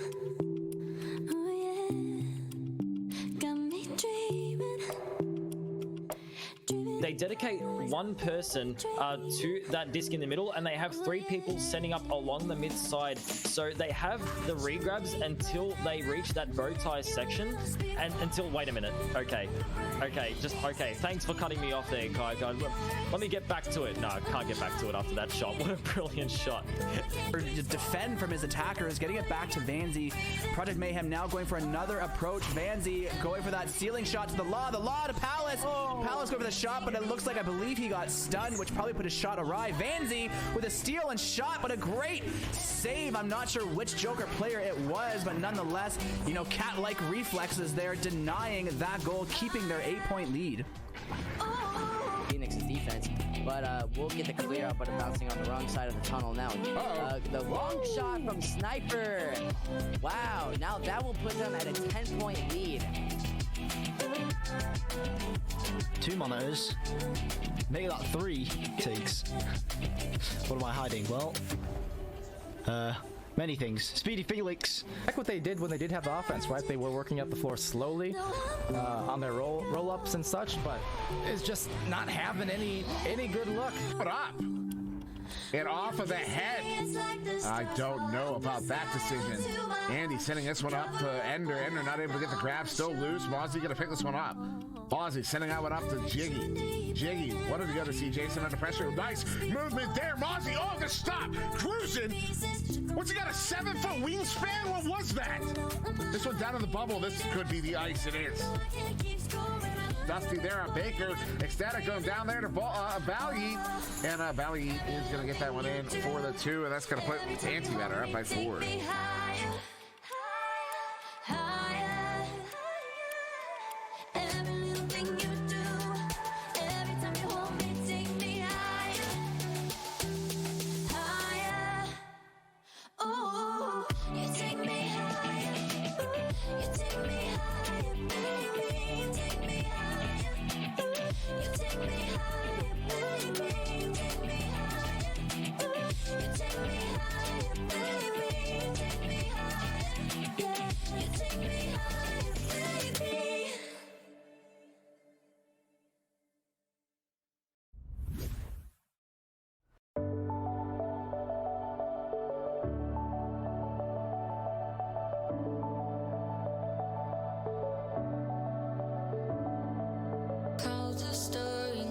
meters a second that trickled in at.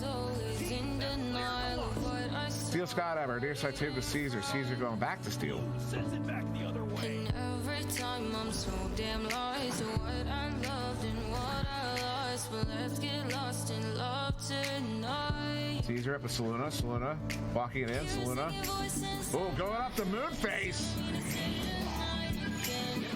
I can tell you right now, if I was that goalie, I would have been sure that was going to be a shot. Ooh, a ceiling shot. Excuse me, a cloud shot there from Original. Not expecting that, and Paper is going to go up 16-10. Possession of it, and Casters cursed that one. But yeah, Quackheads seem to have a lot more control over this game nevertheless, as this clear goes straight into the hands of Black. Oh, no way!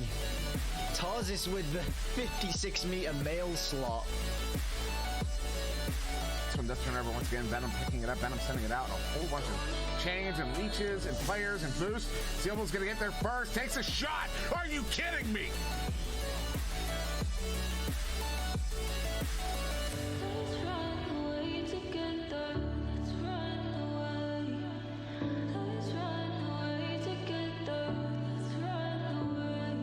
Swear we never say goodbye. Fall asleep to lullabies with something that I thought I'd never find.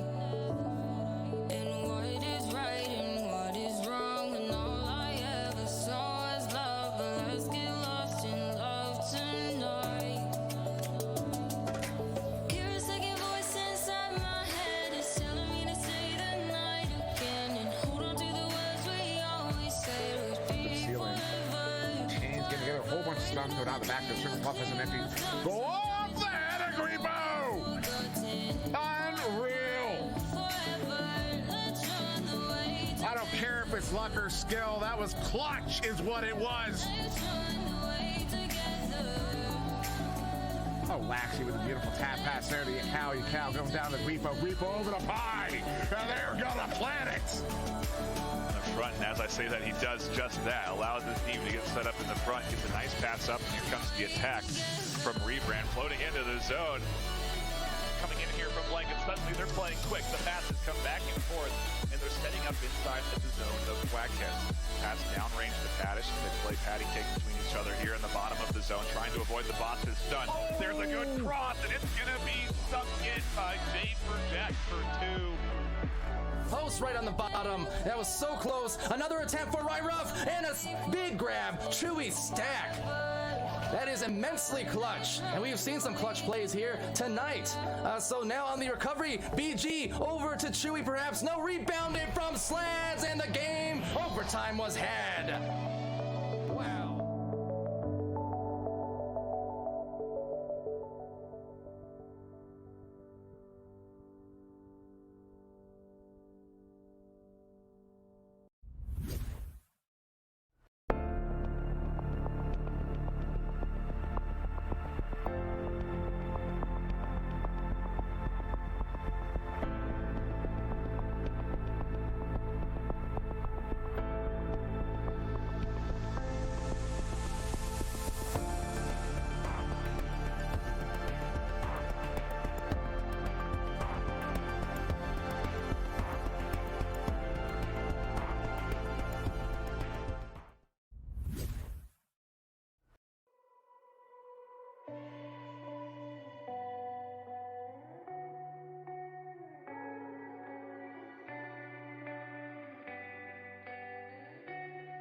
Done it himself.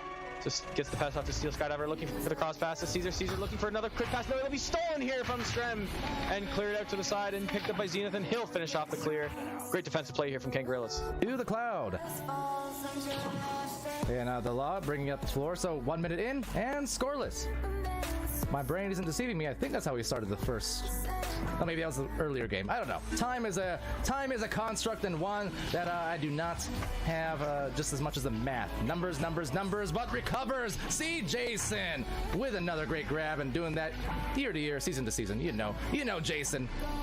Gonna do that and do that very, very well inside the goal. That said, what a stack and the attack.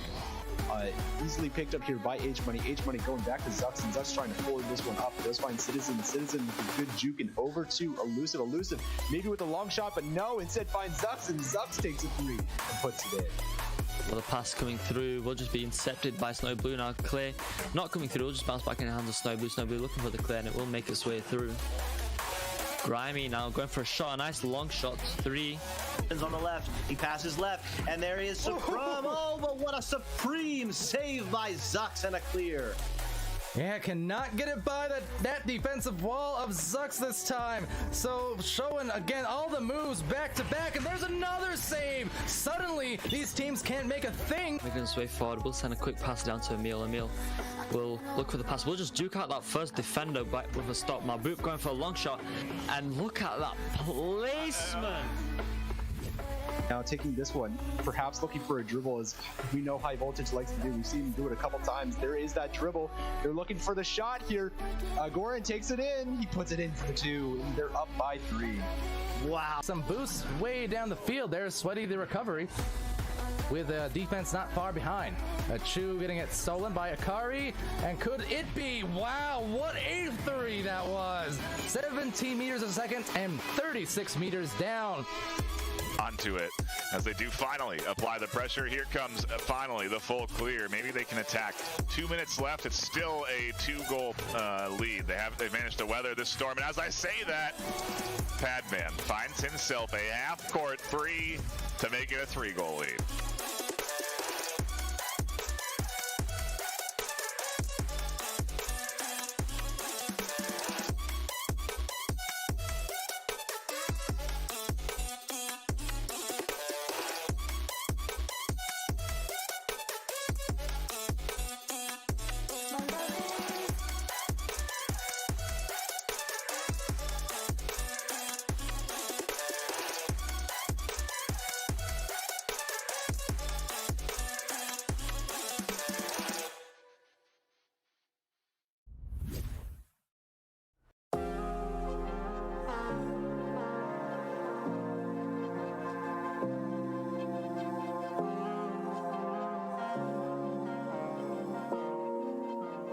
Blink your eyes and suddenly they're in your face with a stun and a steal.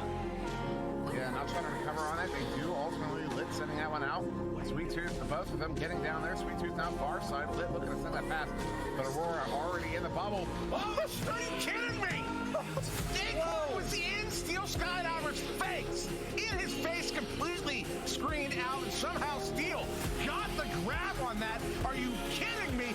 Long shot here off the backboard. Acorn's gonna get a stop there. Out trying to make his way, trying to juke his way, as kind of a tiger and mouse situation now, a cat and mouse situation I should say. And now the backboard shot. Oh my goodness! Oh, wow, cat and mouse and passing. In fact, this one's going to be an excellent save coming through from Wolfo, but Bad Elmo taking it here. Another save from Neo, so brilliant defense, in fact, coming through from Neo, and now the stack's coming through on the other side. It's going to be a shot, and Grimey's going to take it, put that one straight in for the 3, winning in the stack race there. Really precise passing. Now Nillywick just driving that in, but Alacost able to kind of bait that shot, put his hands through the goal line and find that save, and that clears it to come through. But Not needs to find their stacks, and they got to get possession. And now with possession and the shot's going to be Alacost. So Alacost making the plays there, throwing his hands in the air, a little bit pumped, and he should be happy with that shot. Diablo off of the bounce, but nobody's home. There's a bit of a cross from Bitsky recovering here as he walks in on the bubble strem. Juking, bringing it in. Juke using a player. Nutty.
getting going, and that's a good move from Ignite. The pass there, slowly rolling the way of VTS King. VTS slapping it over, a catch by Duel. Duel sending it to the sideline. Now will be Franz, rolling it up the floor to Wolf.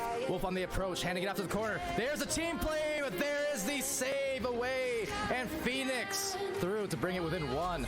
That was a nice one. Oh no, and the dab. Oh no, and the double dab. I'm done. BTS King working his way along the left side. There's no pressure right now. He can take his time. He passes to the right. NTS Franz is below. Goes off the backboard. NTS Franz brings Ignite up by 9. Not quite able to pick it up, and the shot goes out off the mark. Looks like it's going to be Goran Jr. picking that up, doing a nice spin move, but the shot was off the mark, but he's able to get it that second time. What a pocket by Goran there. With it at mid, sending it in, is going to hit Meatballer. Meatballer encroaching on the bubble. Al coming in. What a stop there by Com. Going to be picked up by Al, and Ryan coming away with it, but Argyle leader, no Com with another grab. Connor Chaos with it now. Connor Chaos going to back it up. 17 seconds, sending this one up, but red there by Jay Walker. Jay Walker with the clear. Mozzie. Mozzie, he's going to get his pocket picked. Ryan with it. Ryan Hager shot there from Jay Walker. That was disgusting. Keep on, I shine. Will surely get burned if you reach out and touch. My mind is a battle, I'm trying to hide it. Getting these voices inside to stay quiet. On to the place where all this began. Just start again. Won't see the light until the dawn breaks. No, till it's all said and done, you won't know what it takes. Can't get the grab. 8 seconds. And now 8 seconds in that far side. The inside trap. Fish is going to chuck this. Whoa. No. Oh! Worst just won it at the last possible second. Bounce off the backboard and off the back of the crossbar. Be picked up by Simon. Simon under pressure now, able to avoid that defensive player and put it in. Trying to run back up on the Great British Empire here, and they're able to get those 3 points. And I think that's exactly what Blank needed momentum-wise. You know, it's now a 1-point game, a little over halfway through. This is definitely doable for them, so that was very important to hit. Yeah, absolutely. And Howler will take the disc here. Some good passes back and forth here, getting around that defense. Difficult passes as well. They're not easy passes under pressure on the table. It's kind of one of the most difficult passes to make. Zeko Zero will make a couple of ducks here. In fact, get past the defense. Gonna hit Zenith up to Mad. Setting it up, hit Sealable. Sealable does not have a lane there, as that is .com all the way back in the goal. He does play very, very deep back. And Zenith is able to play it. Back and forth and stunning coming up from both teams as Voodoo gets a nice, oh my god. A clear from Caesar. Losing his arm a little bit there, but not losing the disc. Saluna dropping it, but Moonface taking it right back, sending it over, and oh my goodness, Moonface making a crater into the goal. 16 points, 25 meters deep.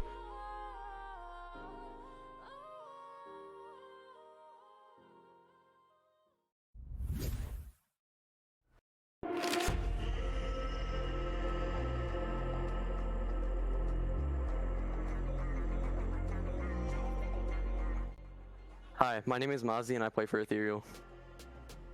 Hey, my name is Shot. I play for Team Ethereal. Hi, my name is C. Jason and I play for Ethereal. Hi, my name is Jiggy and I play for Team Ethereal.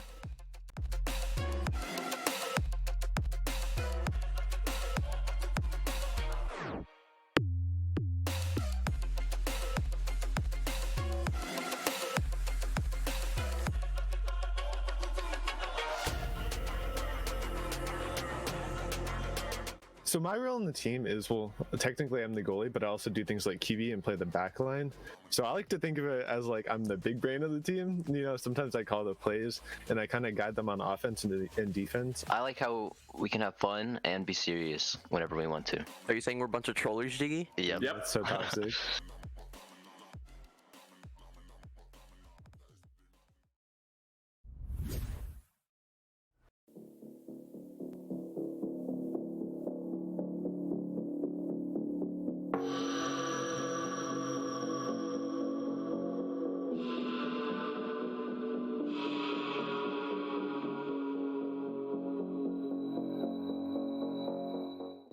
Yo, my name Andrew. Hi, my name is Andy W, and I play on Four Kings. Hi, my name is Chrome, and I play for Four Kings. Yo, my name is Cruisin.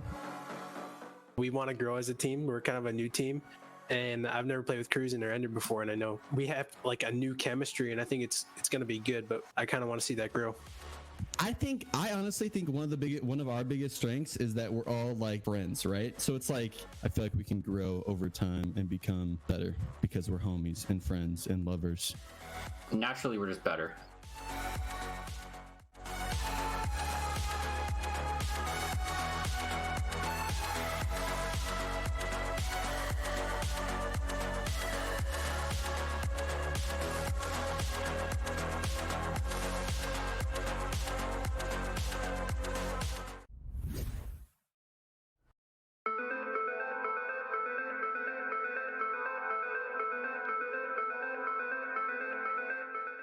My name is V-Love, and I play for Project Mayhem. Hi, my name is Palace, and I play in Project Mayhem. Hi, I'm The Law. I play on Project Mayhem.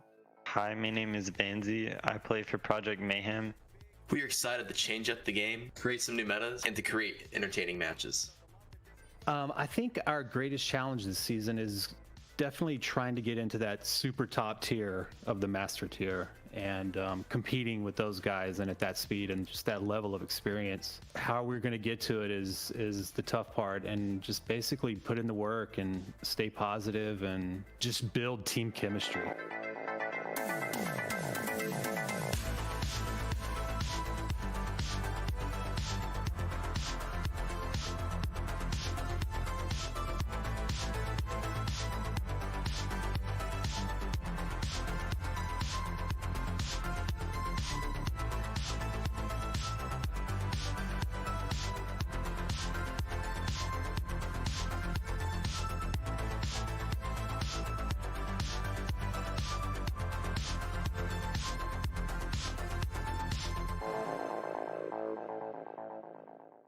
Palador here with VRML Top Plays, featuring a match between Synapse and Joker. And man, were these highlights great.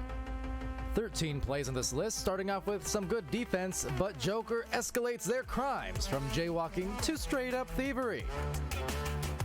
At 12, forget what you know about snakes because this Mamba's got hands. A sweet pick and pop from a narrow angle just past the defender. At 11, forget what you know about snakes again, because this Mamba's got wings, flying into a well-read rebound and uncoiling with a fancy finish.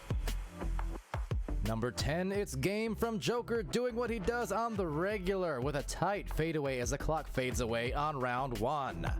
Next up, it's game again with a Matador move as he bullies the defense. I know what you're thinking, keep those puns up and you'll be mad at door too. Moving on. At 8, it's Jaywalker trying to juggle, as Jokers do, but .com gets some revenge from earlier with the blockage. At 7, the Apex Predator is back. Mamba hunting heads, then hunting that disc with laser focus in spite of the jukes during round 1 crunch time. Forget what you know about snakes. What you need to know about Mamba is that he's right at home here in the Master Division. Cracking the top 6, and the top of several heads. This shot takes a fortuitous bounce off of .com's noggin, and then it's Zach going full Hulk mode to halt both of Joker's stacks, allowing his team ample time for an open goal. At 5, Jaywalker's back to his criminal ways with a vital takeaway late in round 2 to tie up the game with 1:20 left and ultimately to force an overtime. More on that later. At 4, it's Jaywalker in game with a nope to save what looks like a guaranteed goal thanks to that excellent stack. In your top 3, it's top-notch flash and function. First caption leads the perfect bounce pass to Mamba, and then Mamba hits a cutting Zach who styles on the finish with a smooth spin cycle. Number 2, look at this. It's Zach doing a full 180 into the save while simultaneously reaching behind himself to grab the goalpost while also having the wherewithal to swing the disc low to prevent a potential self-goal. So much happens here in the span of 0.7 seconds, and it's these kind of minute instincts, physical feats, and split-second decision-making that truly make Echo a flat-out sport. And finally, your top play from this game, it's all about the subtext. or in other words, the caption. It's sudden death overtime in round 2, and after a beautifully executed sequence of passes up the floor by Synapse, in which every player touches the disc, it's caption from the shoulder with the walk-in round winner. What's significant is that since the beginning of Season 1 on February 4th, 2020, this marks only the 7th time that Joker has even lost a round during a regular season match, and Synapse is only one of 3 teams to hand them a loss in that span. Now, Joker did go on to win the 3rd round, but certainly a handful of interesting developments here in the early season.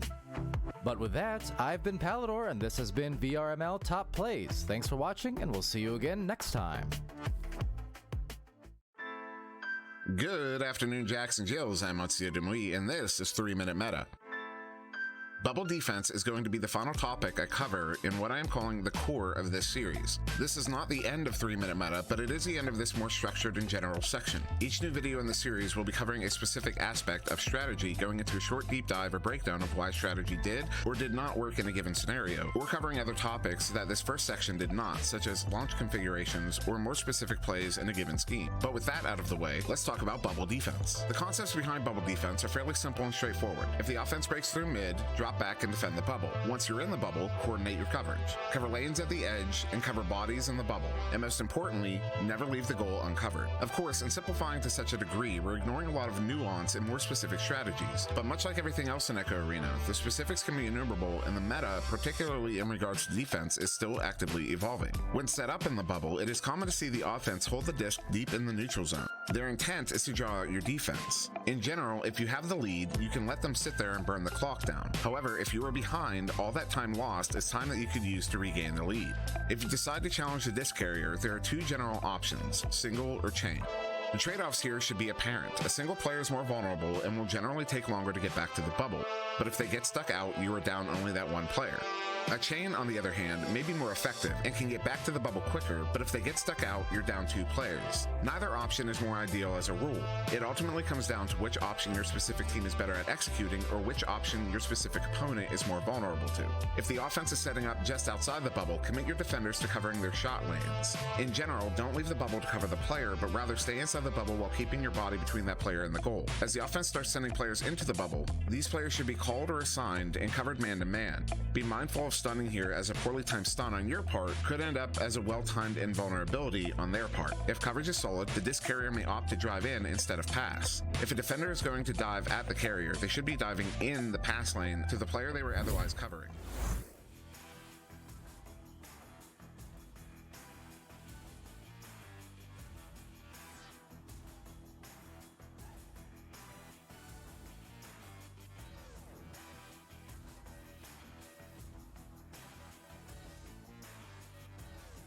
All right, everybody. Hello. Welcome back to VR Master League here in the European Challenger Cup of Cycle 2 here on Channel 2.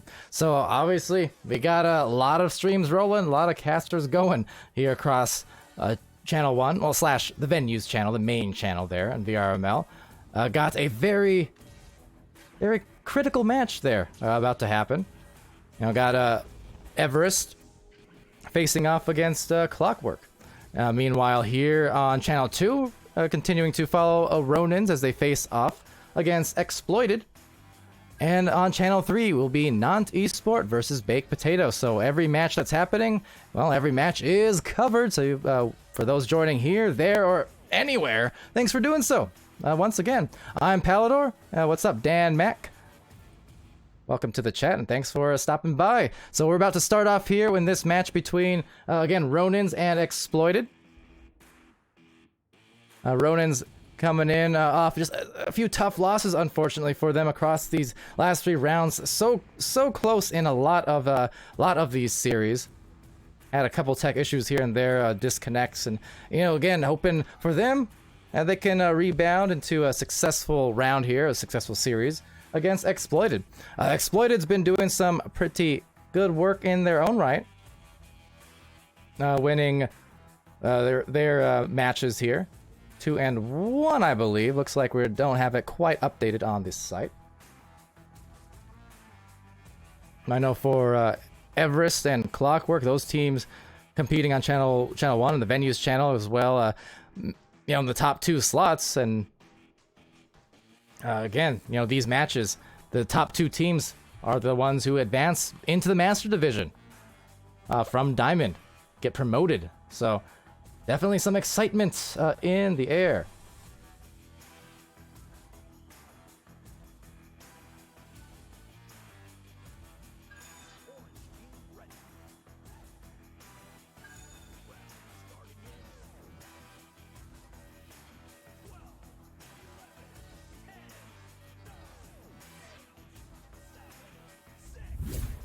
Alright, so with that, ladies and gents, and Echo Units United, welcome back!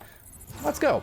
I'm Palador, and I'm here for the start of the first round. See Stange in there, and Max as well. Whoever wins here gets the Master. Not in this match per se, it's just in general in this tournament. It's a round robin, so every team here plays each other, and the top 2 teams, like the teams with the 2 best records by the conclusion of this tournament, will be the ones to advance to Master from Diamond. Or if you're a Master team, like Nant Esport, keeping Master. But yeah, definitely the stakes at play, and right now the stakes not too high for Damus to snag that out of the sky right down the middle, and will be a great save to start things off there. So Damus for Ronin some defense. Now will be Beaver taking hold of the disc. Beaver sending it down to the cross. Dave stand. Actually losing the hand. The Dave hand. Unfortunate, but actually might get a rebound still yet. There it is. Has the passing options at the boot and at the barrier as well. But Beaver will be the one to bring it through the defensive dam. And get the first 2 points. So, yeah, exploited. Definitely exploited the defense. I'm positive it hasn't been said yet on stream today. Probably has. But the first time I've gotten my eyes on exploited today, nonetheless. And let's see how they go. Obviously a lot of talent here on these teams. And for, you know, exploited, important for them that they do win this match, and just to keep themselves alive as well. You know, it may end up being pretty tough for Ronins here. Definitely want to do what they can. If nothing else, they're in a position where they're going to be playing spoiler for a team like Exploited, who definitely needs to win this match. So they cannot take them lightly whatsoever. A Master depends on it, and a Master in the goal is Damus so far to start this off. So Ronin's off to a good start. Defensively, that is to say. But they do need to find some scores here. Will it be Damus? No! A shot snagged from Dave. So good defense and speed being shown by both teams, getting end-to-end quickly on those recoveries. That's going to bounce now waywards down and up into the reach of JBL. Sends that quickly over to the wedge, where it bounces towards Beaver. Now Beaver right underneath the boots. Right back across, trying to hit Beaver was Linder. But Beaver taking it back. They have well-positioned players on offense. You can see they have the reset as well as a couple players in the goal. So they definitely had their options there on the offense. And now searching for those options, finding some great passes. Look at the execution. Gorgeous, except for Legend able to dive out and stun Linderway before that offense got underway for a potential goal. It was a wonderfully hit on those passes up until that point. But trying to secure their first points for Ronins. JBL with a pass. But maybe Chris, when they showed a cross, looked like there was a diver or a cutter, but was actually going for the goalie instead of the pass. So this may indeed open things up here at the midfield. JBL taking that disc.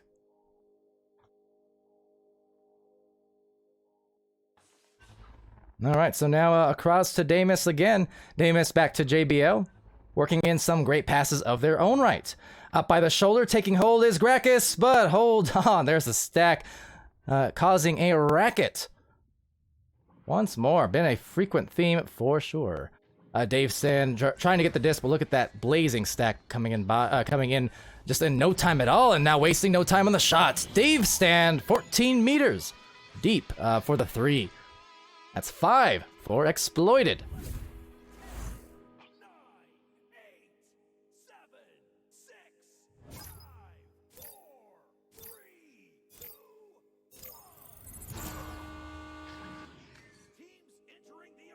So taking this out on the launch, it's Damus now with the disc rolling out, trying to search for their first points. They had a couple great saves, but just not able to find too much of the points yet in this round. Certainly after that last series, is a wow, seriously nice 3 from Dominic.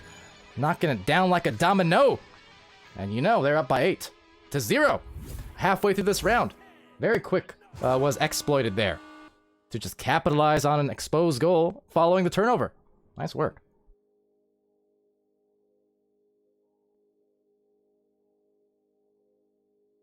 So we did get a timeout initiated there, it seems.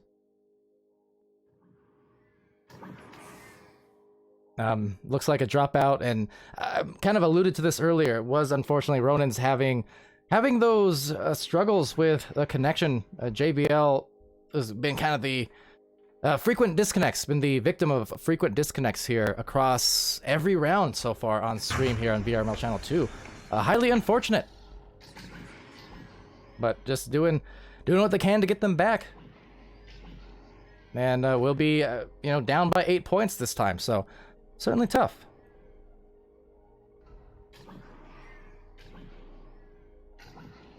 But in any case, yeah, back into the game hopefully soon, and over into Twitch chat.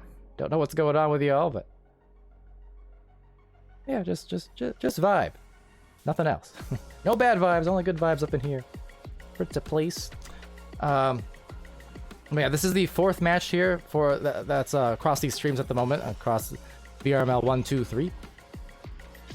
So still have one more to come. But again, record-wise, Clockwork, Exploited, and Everest looking like the favorites here. It's gonna come down to a very tight race, and very, very dependent on how this series plays out across the streams. In particular, these 4th matches being played right now, gonna be very important towards what these end results turn into and who reaches that master division. Of course, we have North America also later on in the day will be playing their Challenger Cup just the same, taking the bottom master team and the top diamond teams and putting them in a brawl for all. That'll be occurring in about, let's see, another 3.5 hours or so. So still got some time yet for sure, but again, a lot on the line, and the teams who end up coming up ahead, and the Cycle 3 Challenger Cup and maintain their spot in those master tiers, they're going to be the ones who have a chance at the championship glory and the prizes, which soon to be announced. Soon. But of course, I couldn't do it without our fantastic sponsors, and HyperX, Styrian Products, Rebuffed Reality, Fixed Gaming, VRware.net, Pro2VR, VR Cover. All contributing and all supporting VR Master League, supporting the VR competitive scene across all of our leagues, not just here in Echo Arena, of course, but in Onward, Pavlov, and more. So, a lot of stuff going on, of course. But VR is growing ever the more. And of course, tomorrow will mark the beginning of Cycle 3. Back to the weekly matches, the weekly affairs, and one final chance at teams to secure their spots, division-wise, going into the latter third of the season. Coming middle of May is when the finals will be played, thereabouts, and a lot of stuff coming. Kind of an extended season this time around because of the new format, Master Division, with the promotion relegation cups, but of course, we had our break weeks in between there, and spaced out nicely. Now, it does look like JBL will return for Ronan, so we're going to return into the remainder of this round, hopefully in the next several seconds here. Looks like that's the case, so we'll deactivate that timeout there, but of course, music courtesy of Fixed Gaming once again, providing a lot of that music that you hear in the intermissions, in the pre-streams, and the timeouts, so love us some Fixed Gaming, but I'm fixed to continue gaming in this round. Here we go. I guess I'm not really gaming so much as spectating, but you know what I mean. Reset out to Dave Stan. Dave Stan has to be careful because Gracchus is in the vicinity, but sends it over to Dominic. Dominic looking almost like a successful hit, but dings off the top post. Tough miss. Could have put them up by double digits. So over to Beaver. Beaver up to the nest, and what a save again by Gracchus. So you gotta hand it to Ronins. They have not been lax whatsoever on the defensive end. They've gotten plenty of saves, but unfortunately, it's just what happens on the other end that they've not found success. But that said, maybe a turnaround. No, it's gonna ding and simultaneously be snagged by Beaver. So leave it to Beaver with a very good grab, a great clear, and now maybe setting things up for the offense as they stack down the floor. Now taking a bounce here, Gracchus will receive that one.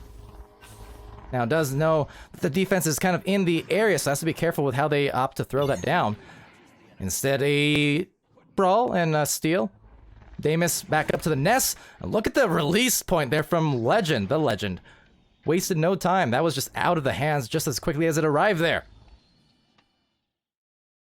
But nonetheless, still unable to score. Now, a stun from JBL. JBL also getting stunned, return right his way. Beaver passing it over to Dominic. So Dominic now will line up that shot from deep. Once more, just barely off, but a rebound from Dave. Dave Stan driving it in, shielding, but not yielding any goals quite yet. Rebound by the wedge there. Couple players actually overshooting, so some chaos enveloping. And a great cutoff from Gracchus. Recognize where that next pass was going. Cut off that lane appropriately. But still yet another recovery from Dave's stand and will be sent through right tunnel.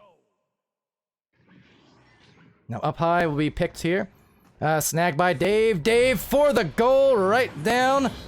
Little bit down the middle. A little bit to the right. But you know what? They have the right of way for this round so far because really just sealing that goal completely, holding Ronin's currently to that goose egg, while it will be double digits for Exploited. At this point, it just comes down to control for sure. For Exploited, don't concede any threes. That's the most important thing at this juncture, is regardless of how much or how little they score in the last couple of minutes, just don't give up any three-point shots. That's the biggest priority, I think, here for Exploited. But JBL with a disc now will send that down mid lane.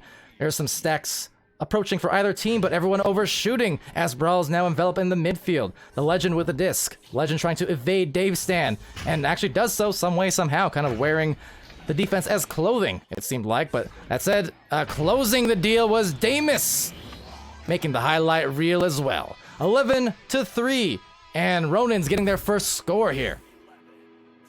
Great hit from that bottom corner, just past that Geo, that boot. Or as I know Europe called it at junctures and echoes pass, to paraphrase, the banker, the banker block. Yeah, it wasn't called banker, but it was something close. That said, that throw into the goal, not quite close enough for a conversion, but actually losing the handles. So Damus back to back puts them up to 5. All right, well, making some late round moves. The time is still not very conducive to comebacks, but not necessarily impossible. I'll just go back to what I said a minute ago. Exploited cannot give up any more threes, at least. So if they can prevent and make any other scores from Ronins, if they can make those 2-point shots, that probably will still be enough to secure this round just fine, even if they don't score anymore for Exploited. But we'll see. Currently at the offense, they have kind of a 2-on-2 going on inside the bubble. Unable to convert on that one, however, as the goalies do play fairly aggressively. And of course, they're going to need to be aggressive here at this point. Can't stick in the goal too long for Ronins, as a shot is off. Nope, a shot is on. Leave it to Beaver once again. I should have known. I've seen a few of those bounces as of recently. Sometimes it's on purpose, sometimes it's just by chance. That one, hey, it's on the money. That's all Exploited needs to know. But you definitely see players getting crafty with it. You know, that particular shot there off that top corner of the goal in the 2-point zone, that was one that Oculusator over in North America had. I would say that was kind of the Oculusator shot back from 2017-18. Definitely been something that, not new to me, but just not something I've seen competitively until this season. More and more teams actually taking with some purpose.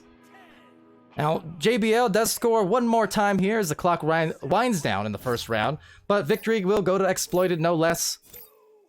And next 10 minutes still yet to be played. We'll see, round 2 on the way, but Exploited definitely closing out the way that they needed to do.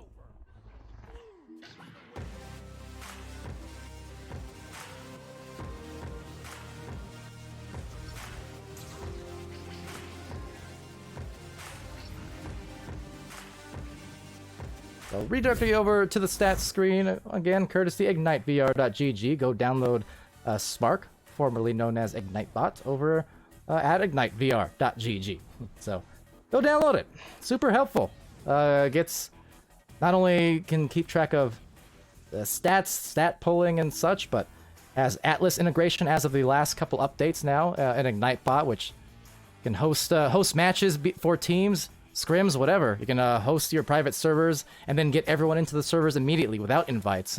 Even a mobile app now you can go download, I do believe, as well. So even for Quest users, don't think it's a PC only thing. For Quest users, if you go download Spark on mobile and have that all set up, I mean, you can also get your matches set up even if you're not playing, on a Rift or a Rift S per se. So handy tools.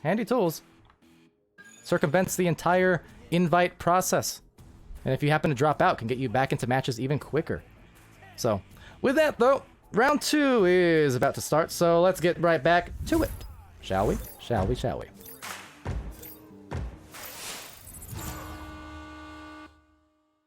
Alright, here we go. So launch be taken eventually by Dave Stan. Took a little while to reach it, but now reaching for the skies. Hands up, says Sir Dominic. Too quick. And 2 points. 10 seconds in. Exploited, back at it again. So again, Exploited here with a 2-1 record. On the Challenger Cup tournament, that is to say. The lone 2 teams with the winless record so far, Clockwork and Everest, who are going at it right now on venues and on the main channel here, as it will be JBL channeling in for the first 2 points. Why not? But again, as I mentioned, because of that, one of Clockwork and or Everest are going to be 3-1 after their match is played, obviously. So Exploited, they absolutely need to win this match. No doubt about it. And for that matter, they're going to want to win by the largest point total possible, for any potential tiebreakers that might occur. Because should Exploited win this one, they're still going to be tied record-wise with one of those other 2 top teams. So a lot on the line here. Again, for Ronins, just trying to maybe play a spoiler, if nothing else. That's something in itself. The not having all the luck in the world with some of those issues and close losses earlier on. So at this juncture for Ronins, they're just trying to play hard and, if nothing else, make the work all the more difficult for the teams that they play here in the last couple rounds. But Beaver with the disc there, catching the teammates now with a pass. Dave Stan, you can see the spacing again, providing a lot of open avenues for some passes, of course. Ronin's doing well to cluster and just close off on some of these passes. That said, one does squeak by. There's Sir Dominic, but look at the tough angle shot saved by Damus. The hands right in the right place. Or see, when you take those low angles or those tight angles, there's only so many places that disc can go. So for a goalie, just knowing where to put your hands to give you maximum potential at a save, which Damus did there once again. So great defense, offense. Maybe they can take a lead here, but no, being led astray. Dominic a stun and a clear. Now picked up here by Beaver. Beaver has teammates a high and low and saying hello to the disc as it sails by, so I guess goodbye. But Gracchus now being stunned by Beaver, so sticking with it. Dave Stan from the backboard. A little juke, a little oop. They're up by 2. Beaver the assist.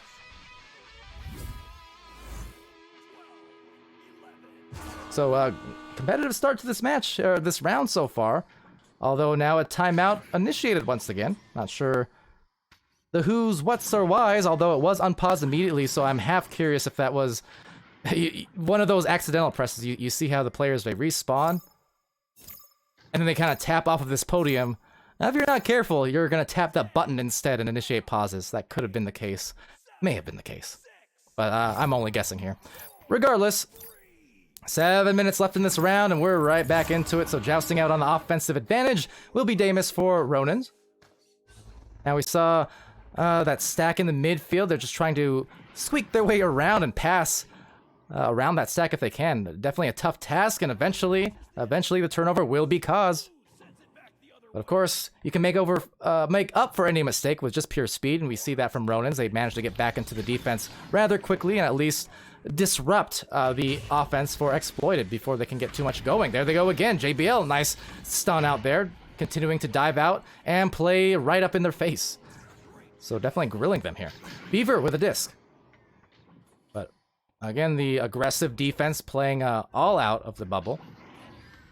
And just forcing Exploited into a back pass, a reset.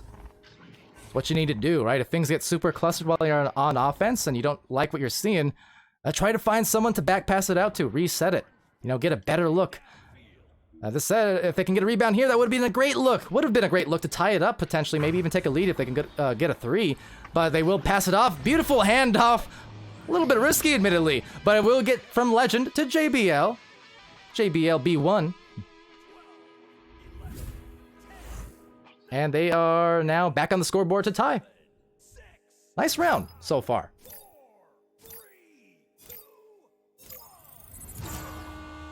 All right, Dave Stan for Exploited on the offense. Now, they do have that first round win, so they have a buffer in a sense, but they really would not want to see it go to 3 if they can help it. Again, the quicker and stronger that they can, win this match, if they win this match, the better. They cannot afford to go into round 3s. They cannot afford to give Ronin this kind of momentum, because if you allow them to punish you, I mean, Ronin is not here by a mistake. I say this about the Master teams as well, but when you're talking Diamond or Masters, that is a slung, kind of Frisbee style look like from Legend. These teams, they are at the top of their game, regardless of results on a day-to-day basis. You're talking about the top few percent of teams in a league full of, 340, 350 teams now, as a whirl around, ring around the rosy, into the goal. Right off of Dave's head, it looked like as well. Unconventional. Got it done, though. And look at that, Rodents are up by 2. So as I said, you can never count out any team. You take your foot off that pedal, you're just going to offer an opportunity for teams to come back and upset you. I mentioned, like in North America, for instance, Wrath finished the number 2 Diamond team. Last cycle they were in Master Division. They were bottom Master team. They finished the top of the Diamond, but it just goes to show the skill level. They had a little bit of struggle there in North America facing off against the other Master teams in that initial cycle, and yet they go into Diamond and they pulverized most of the Diamond teams. Maybe it's a little bit of a exaggeration, but point is they won the matches. They competed and they finished with a near flawless record. I believe they lost 1 match in there to 7, who was the number 1 team. But point is, it's kind of misleading when you look at this skill level. You think one team is, falling behind record-wise, but then you compare them to the league as a whole, all the other hundreds of teams, and then you see, oh yeah, these teams can play, and these teams are amazing. Now with that, 6-2 or 6-4, 3 minutes left in round 2. And Beaver needing to score, and they will. Beaver tying it at 6 apiece. So there you go. Needed to cauterize that wound, so to speak, because Ronins were starting to put up some steam. They were putting up some fight, got a couple goals in a row. So Exploited definitely need to find some stabilization, and they will, thanks to Beaver. 2:44 remaining here in the round. JBL and Legend stacked up dribbling, but Legend looking like he grabbed a block, and now blocking the goal is Dave Stand. I hate it when that happens, don't you? Going for that fast stack, and then you just grab one of these accidentally on the way through. But nonetheless, some great defense now being played by Sir Dominic and co. Exploited are going to go for that deep clear, or shot rather, rebound, and sent it very quickly. Beaver unable to get control. Meanwhile, Linder and Beaver trying to reconnect on some of these stacks and see if they can make up for it with some speed. Overshoots going on now as it falls into the trench. Gracchus with the disc. Gracchus sending it over to JBL. Now maybe up by 2. No! Denied by Dave. Dave just becoming an absolute menace inside of that goal now. Last couple of plays as well. We've seen it from Damus, we've seen it from Dave Stan. And they will just amaze again and again. So deadlocked in round 2. I mean, could we be eyeing potentially an OT? We saw this here. Ronin's in prior stream, I believe against it was Baked Potato. Maybe Baked Potato or Everest, but Ronin's had that overtime earlier on in the stream. And looking to maybe face that down here if these teams can convert. You know the adrenaline is definitely pumping. I mean, it's crunch time in this round. And for Exploited, a win here would just mean all the better for their results in this tournament. For Rodens, a win here would just mean some serious momentum and some serious spoilage going against Exploited. So another drive into goal gets denied again. Some great dives coming out, though. There's Exploited, a stack from Exploited, a stack from Ronins, all arriving at the same time and converging into the goal. Beaver backing it out, looking for that pass to Sir Dominic, recognizing the defense off balance. One more pass. There's a finish. Executed to perfection. Chef's kiss. They're up by 2. Fantastic, fantastic passes, though.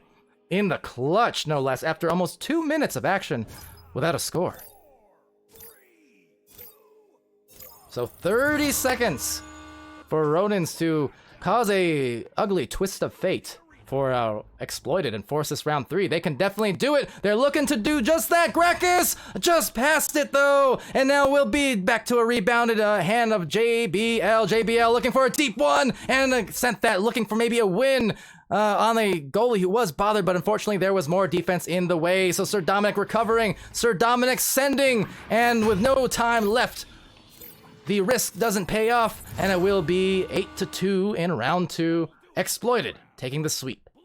And with that, they will stay alive potentially in this cup. Again, coming down to the wire. 3-1 is their record.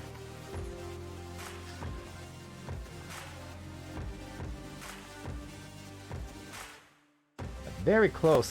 Ronin kind of going for the high risk, high reward play at the end. And again, with their position in this cup at this point, you know, why not? In a sense, I mean, have nothing to lose. Trying to play spoiler and avoid overtime if nothing else. So you saw the intention. They had a goalie stunned out for sure. It was within reach to maybe get a game winner, but unfortunately, there was an extra defender in the lane. And that was all she wrote. So with that, Exploited taking that victory here today. And still yet one more series of matches to play here in this round robin Challengers Cup over in Europe.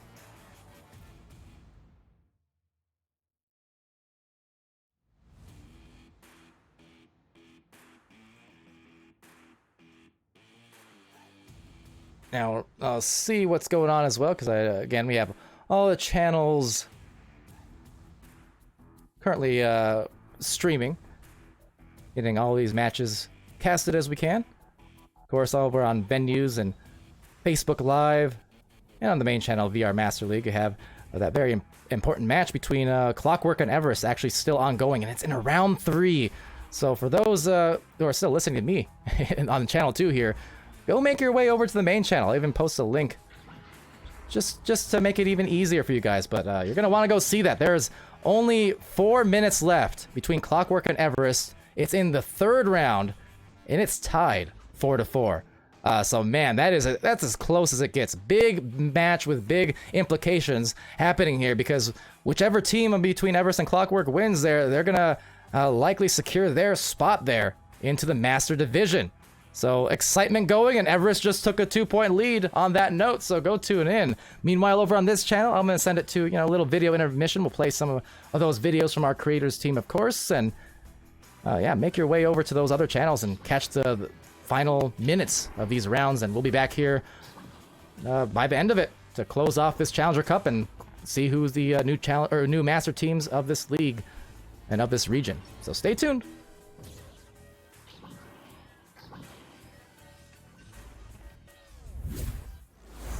Jackson Jills, I'm Matsuya Demui, and this is 3 Minute Meta.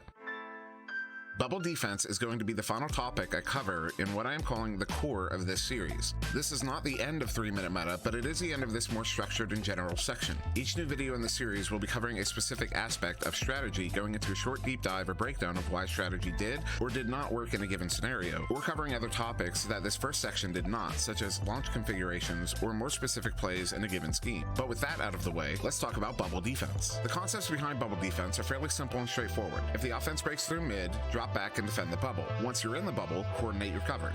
Cover lanes at the edge and cover bodies in the bubble. And most importantly, never leave the goal uncovered. Of course, in simplifying to such a degree, we're ignoring a lot of nuance and more specific strategies. But much like everything else in Echo Arena, the specifics can be innumerable, and the meta, particularly in regards to defense, is still actively evolving. When set up in the bubble, it is common to see the offense hold the disc deep in the neutral zone. Their intent is to draw out your defense. In general, if you have the lead, you can let them sit there and burn the clock down. However, if you are behind, all that time lost is time that you could use to regain the lead.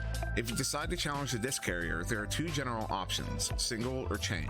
The trade-offs here should be apparent. A single player is more vulnerable and will generally take longer to get back to the bubble, but if they get stuck out, you are down only that one player. A chain, on the other hand, may be more effective and can get back to the bubble quicker, but if they get stuck out, you're down 2 players. Neither option is more ideal as a rule. It ultimately comes down to which option your specific team is better at executing or which option your specific opponent is more vulnerable to. If the offense is setting up just outside the bubble, commit your defenders to covering their shot lanes. In general, don't leave the bubble to cover the player, but rather stay inside the bubble while keeping your body between that player and the goal. As the offense starts sending players into the bubble, these players should be called or assigned and covered man to man. Be mindful of stunning here, as a poorly timed stun on your part could end up as a well-timed invulnerability on their part. If coverage is solid, the disc carrier may opt to drive in instead of pass. If a defender is going to dive at the carrier, they should be diving in the pass lane to the player they were otherwise covering. Alternatively, if the goalie decides to dive, whether at a diving player or a loose disc, the nearest defender should immediately rotate into the goal to cover for the goalie. There are many specific coordination and coverage options while defending the bubble. However, the manner in which you assign players to coverage is less important than simply coordinating those assignments. As long as you take that first step in coordination, your specific tactics can evolve over time. So that's it for the core of 3-minute meta. It may or may not be a few weeks before the next part of the series continues, but it will return. I want to thank each and every one of you for taking the time to learn the meta of Echo Arena. This VR sport has become my passion, and your success is my success. The only way this sport becomes the thing we all want it to be is if we become the players we are all determined to become. So again, thank you for your interest in the Echo Arena meta. With all that said, I've been Monsieur Demouy. Please like, share, and subscribe, and have a wonderful season.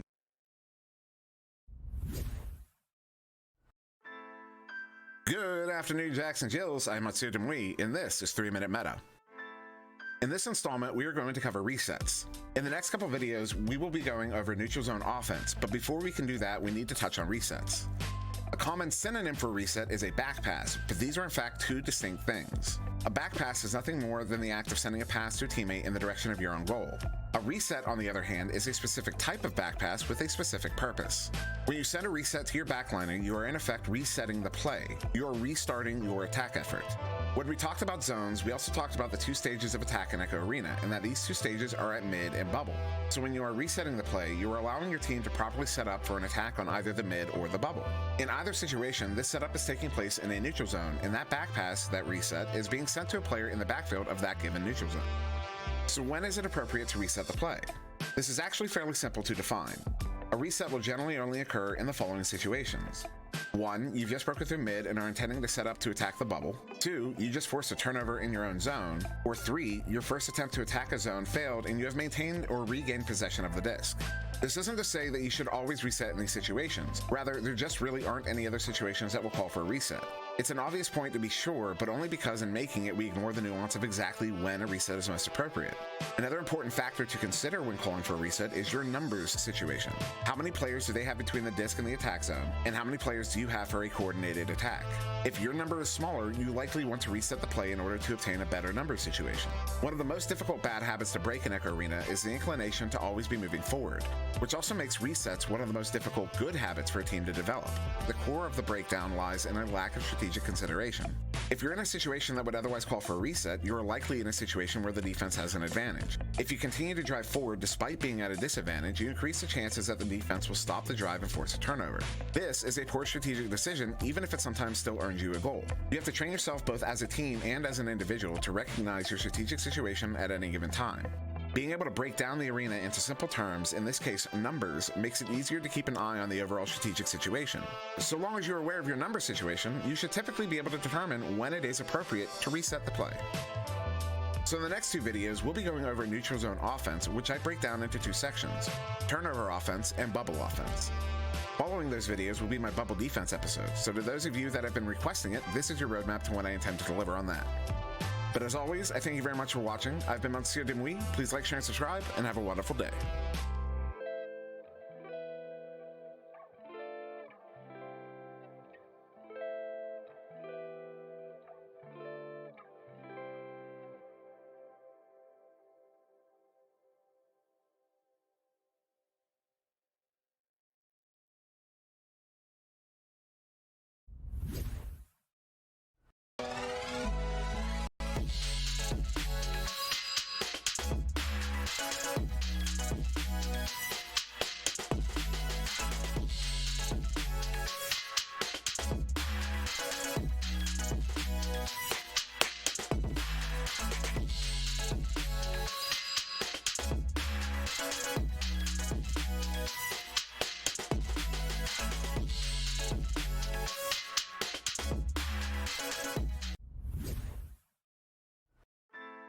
Good afternoon, Jacks and Jills. I'm Monsieur Demouy, and this is 3-Minute Meta.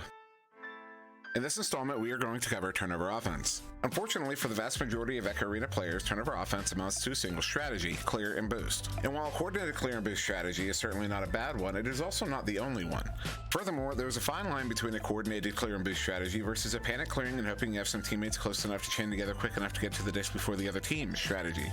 Now, of course, a turnover can happen anywhere in the arena, but when we're talking about turnover offense, we are more often than not referring to turnovers that happen in your own zone, typically when the opposing team is attacking your bubble. This is often one of the most difficult areas of the game for a team to practice and become comfortable with. In these moments, when you've just stolen the disc from the other team right at the edge of your own bubble, your deepest instinct is to clear the disc away from trouble. But success in Echo Arena comes down to the choices we make, and a panic clear is not a choice, it's a bad habit.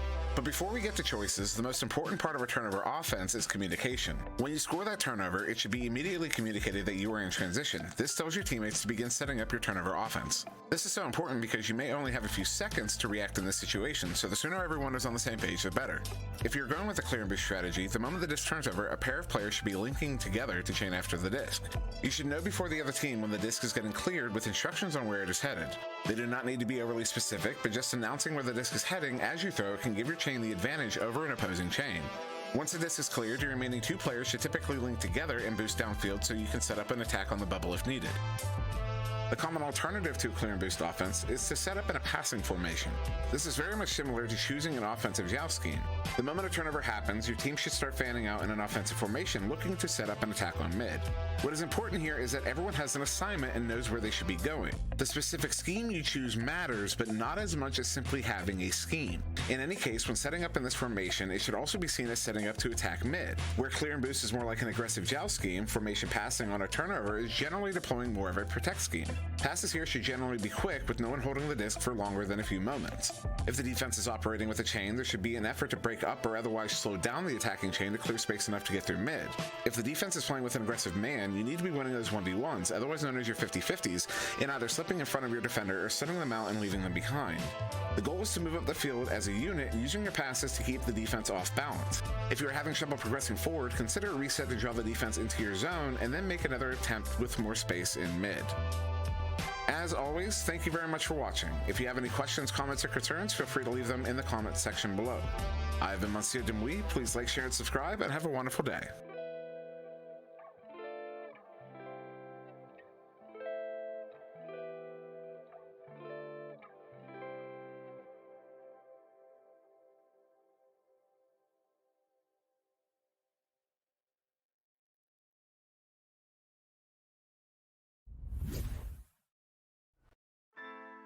Good afternoon, Jackson Jills. I am Monsieur Demouy, and this is 3 Minute Meta. In this third installment, we are going to cover defensive joust schemes. So I'm going to throw a whole bunch of numbers at you, and then we're going to break them down. 2-1-1, 1-2-1, 1-1-2, 2-2, and 1-1-1-1, though we're just going to call this man from here on. These are your basic defensive joust schemes. With the exception of man coverage, the three numbers correspond to three assignments in the following order: forecheck, midfield, and backfield. The numbers represent how many players you're committing to each of these assignments, and pairs typically represent chain pairs. So we'll start with the most common, and so likely the one most familiar to you, the 2-1-1.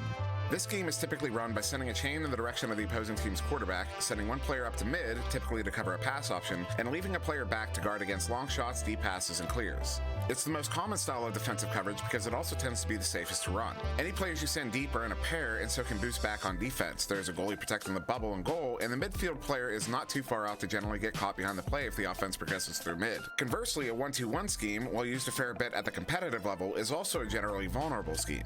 This scheme sends a single player in the direction of the quarterback while setting a chain up to attack the first or second pass. The aggressive nature of the play does lead to some moderate success in forcing a quick turnover, but if the play does not succeed, there's a fair chance that the forechecking player will be caught well behind the play, and thus the offense may be able to push a 4v3 all the way to the goal. This is not to say that the 1-2-1 should not be used, only that you should be aware of the dangers when deploying this scheme. The 2-2 scheme is one that utilizes two defensive chains, generally one to attack the quarterback and one to attack the first pass, or some other combination of similar assignments. It's an incredibly flexible strategy given the mobility of having all players on the field in boosting pairs, but it can also be vulnerable to tube shots and long bounce shots if the chains are not quick enough to track down those shots. The 1-1-2 scheme you might consider as more of an alternative to the 2-2 scheme, where instead of sending a pair at the QB, that pair splits with one going to QB and one covering a pass option. This makes the first pass more predictable for the back chain, and so they can set up in a more favorable position to attack. And finally, man coverage is probably one of the most aggressive formations a defense can utilize. This scheme sends each player to cover each of the opposing team's players one-on-one.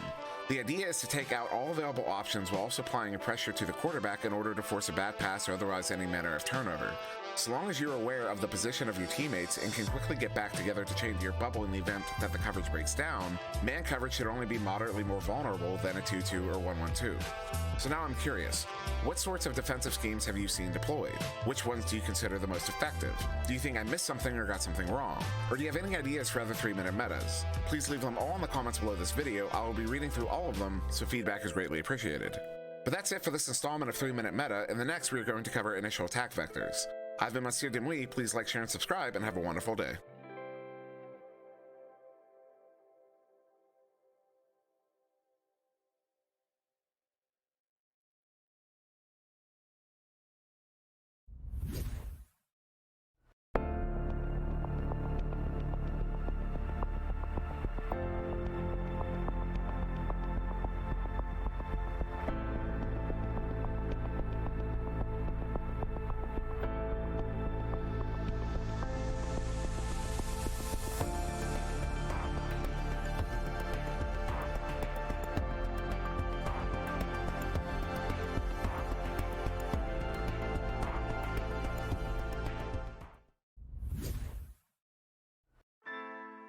Good afternoon, Jackson Jills. I'm Monsieur Demouy, and this is 3-minute meta.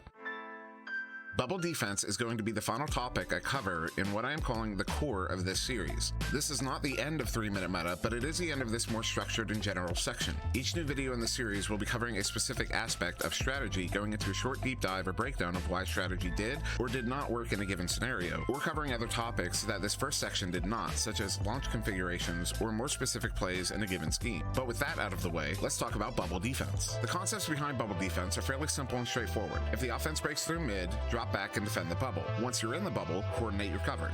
Cover lanes at the edge and cover bodies in the bubble. And most importantly, never leave the goal uncovered. Of course, in simplifying to such a degree, we're ignoring a lot of nuance and more specific strategies. But much like everything else in Echo Arena, the specifics can be innumerable, and the meta, particularly in regards to defense, is still actively evolving. When set up in the bubble, it is common to see the offense hold the disc deep in the neutral zone. Their intent is to draw out your defense. In general, if you have the lead, you can let them sit there and burn the clock down. However, if you are behind, all that time lost is time that you could use to regain the lead.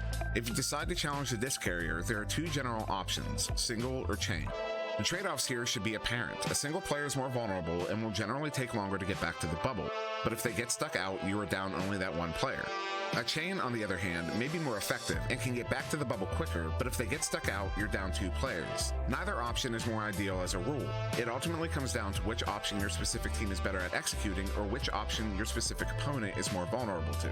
If the offense is setting up just outside the bubble, commit your defenders to covering their shot lanes. In general, don't leave the bubble to cover the player, but rather stay inside the bubble while keeping your body between that player and the goal. As the offense starts sending players into the bubble, these players should be called or assigned and covered man-to-man. Be mindful of stunning here, as a poorly timed stun on your part could end up as a well-timed invulnerability on their part. If coverage is solid, the disc carrier may opt to drive in instead of pass. If a defender is going to dive at the carrier, they should be diving in the pass lane to the player they were otherwise covering.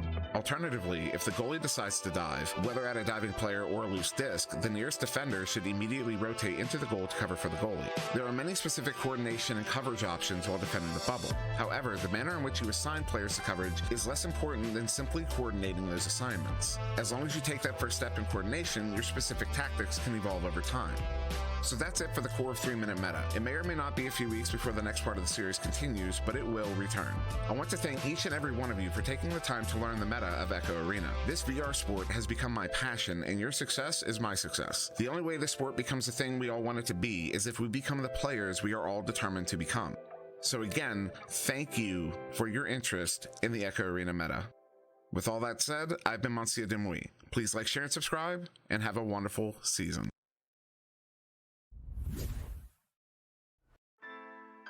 Good afternoon, Jackson Jills. I'm Monsieur Demouy, and this is 3-Minute Meta.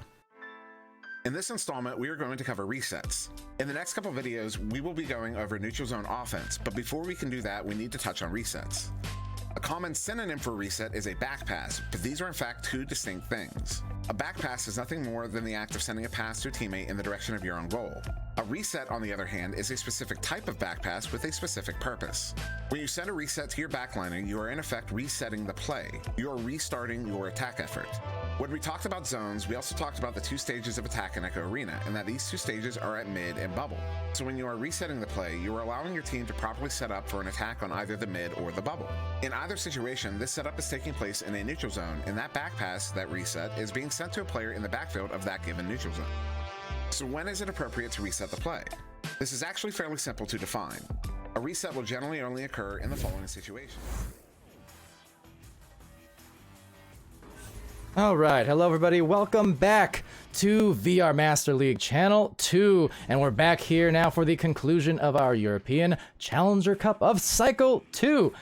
Clockwork versus Baked Potato coming at you. This is our 5th match here across our 3 streams, and joining me back in the casting booth, well, I'm Palador, and joining me is Doc Education, so rejoining I should say. I was there with Dimwee for a little bit, and I'm glad to have Doc back to close this tournament out.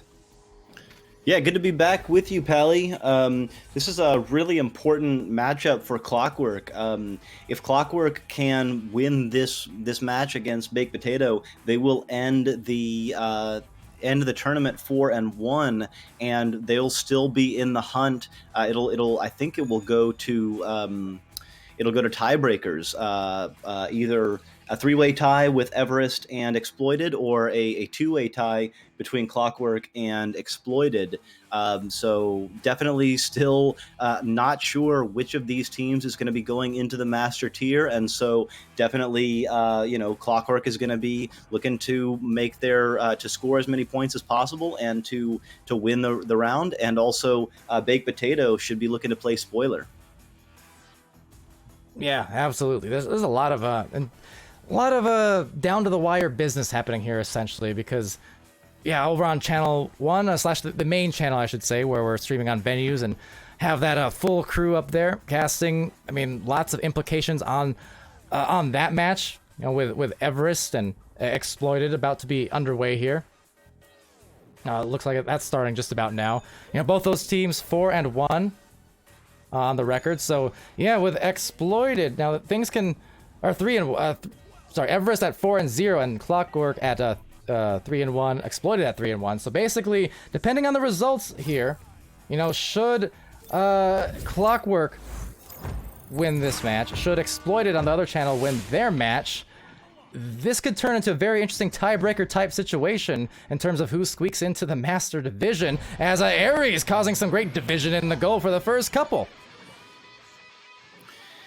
Eris has been absolutely dominant this entire tournament and hanging out on the backboard often, and that's just a really easy make. Beautiful pass by Taco. Nice work by Clockwork to get this game started. Oh yeah, so first 2 points, now jousting out Albifon, sending it over to Satori. Now Satori, last time, I saw Baked Potato on the stream on channel 2 here. Satori was popping off. First a game winner, a round winner in overtime, and then a really successful second round, scoring a lot of the points in that one. So curious to see if that fire is still hot. But either way, Baked Potato, or Hot Potato as the case may be, like I said, trying to spoil here.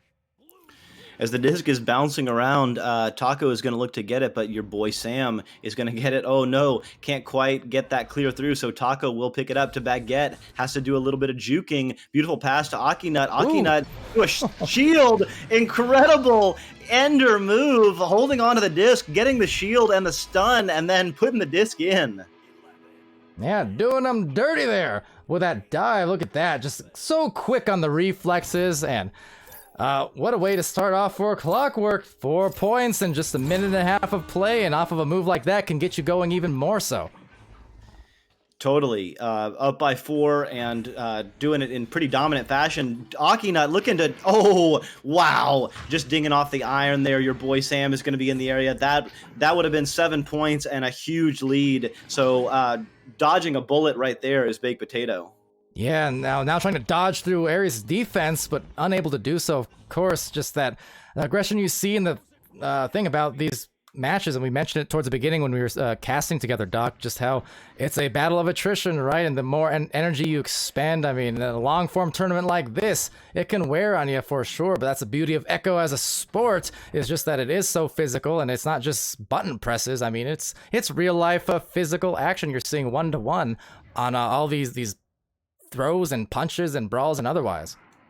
It is exhausting. And it's constantly moving. The game moves so fast. The actions per minute are so high. As Akinut and Taco have a nice stack coming together to pick it up.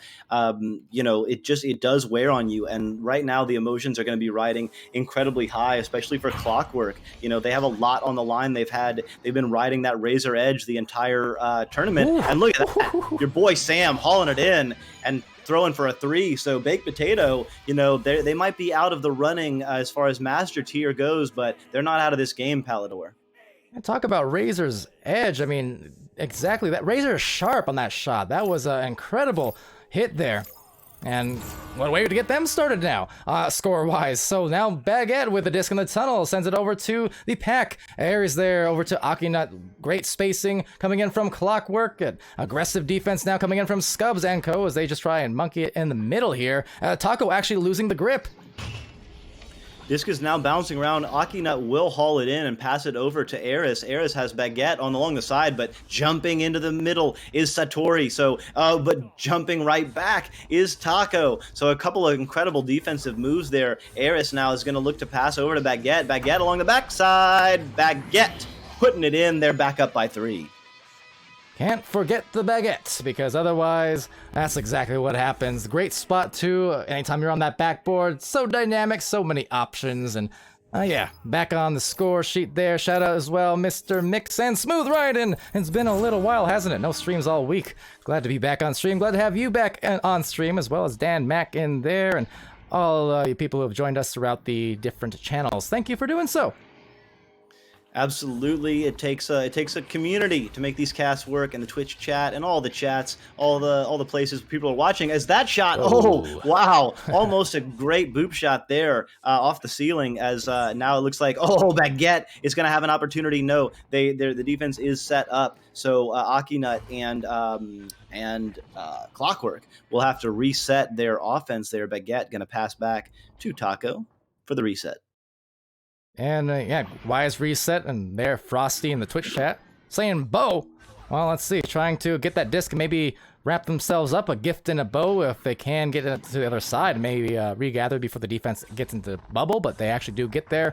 So will be Akinut actually another stun, and reset on their own right, up by 3, back into the offense exactly at that halfway point, and struggling initially to get the clear, but Ares does get it to the midfield, where it's recovered, sent, and delivered. Sign it, and Baguette finds it for this 6-point lead, 36 meters out.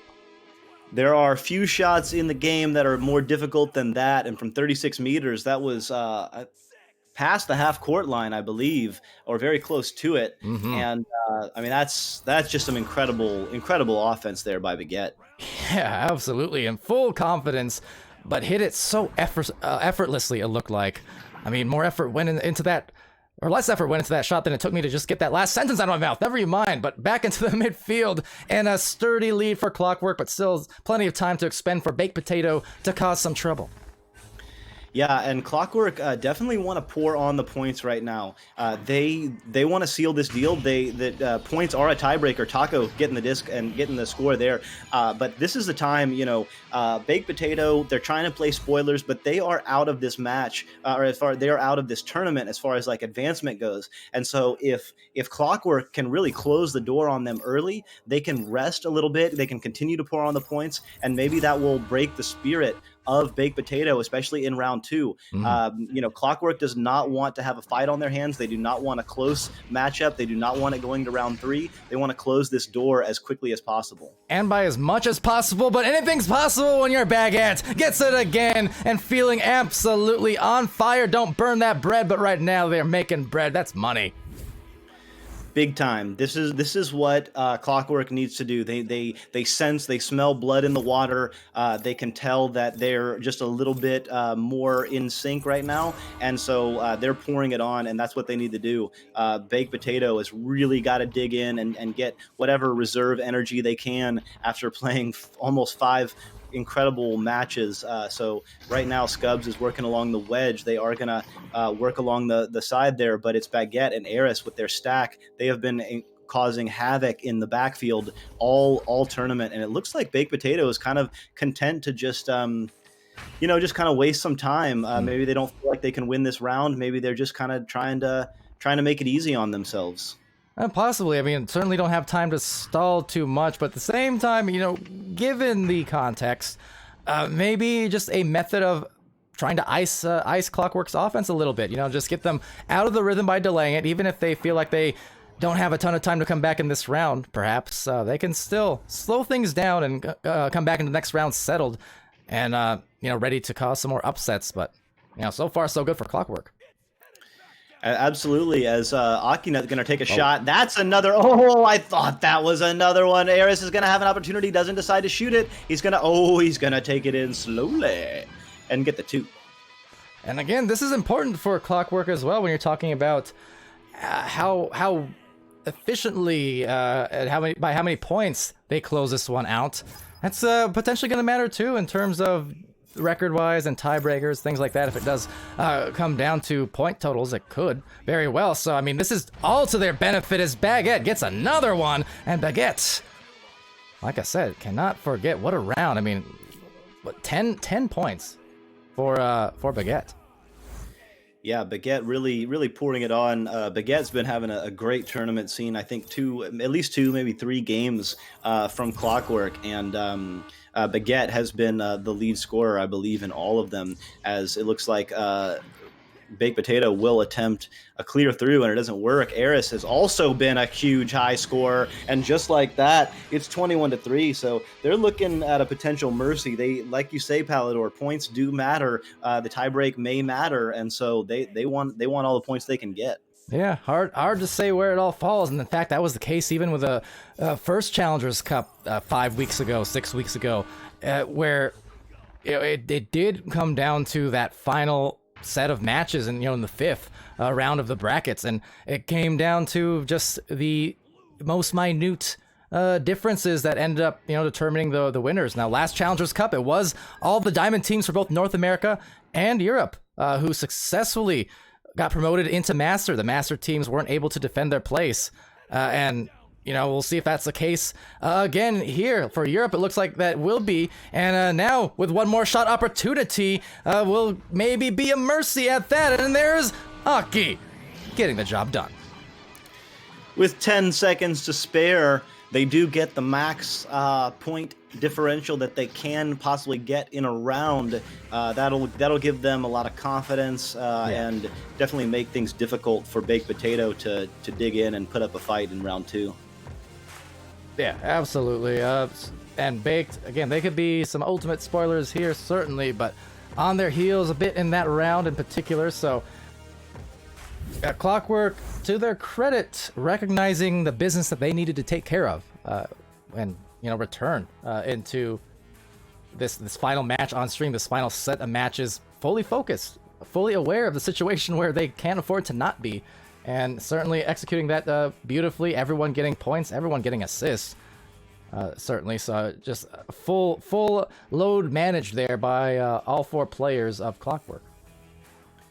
Yeah, and Palador, to your point, it does look like we will have 2 Diamond Division teams moving up into the Master Tier. Not quite sure which those will be, but another example of maybe not quite new blood because they're not new players, but new combinations, new teams getting together and putting together a little bit stronger of a fight into that Master Tier.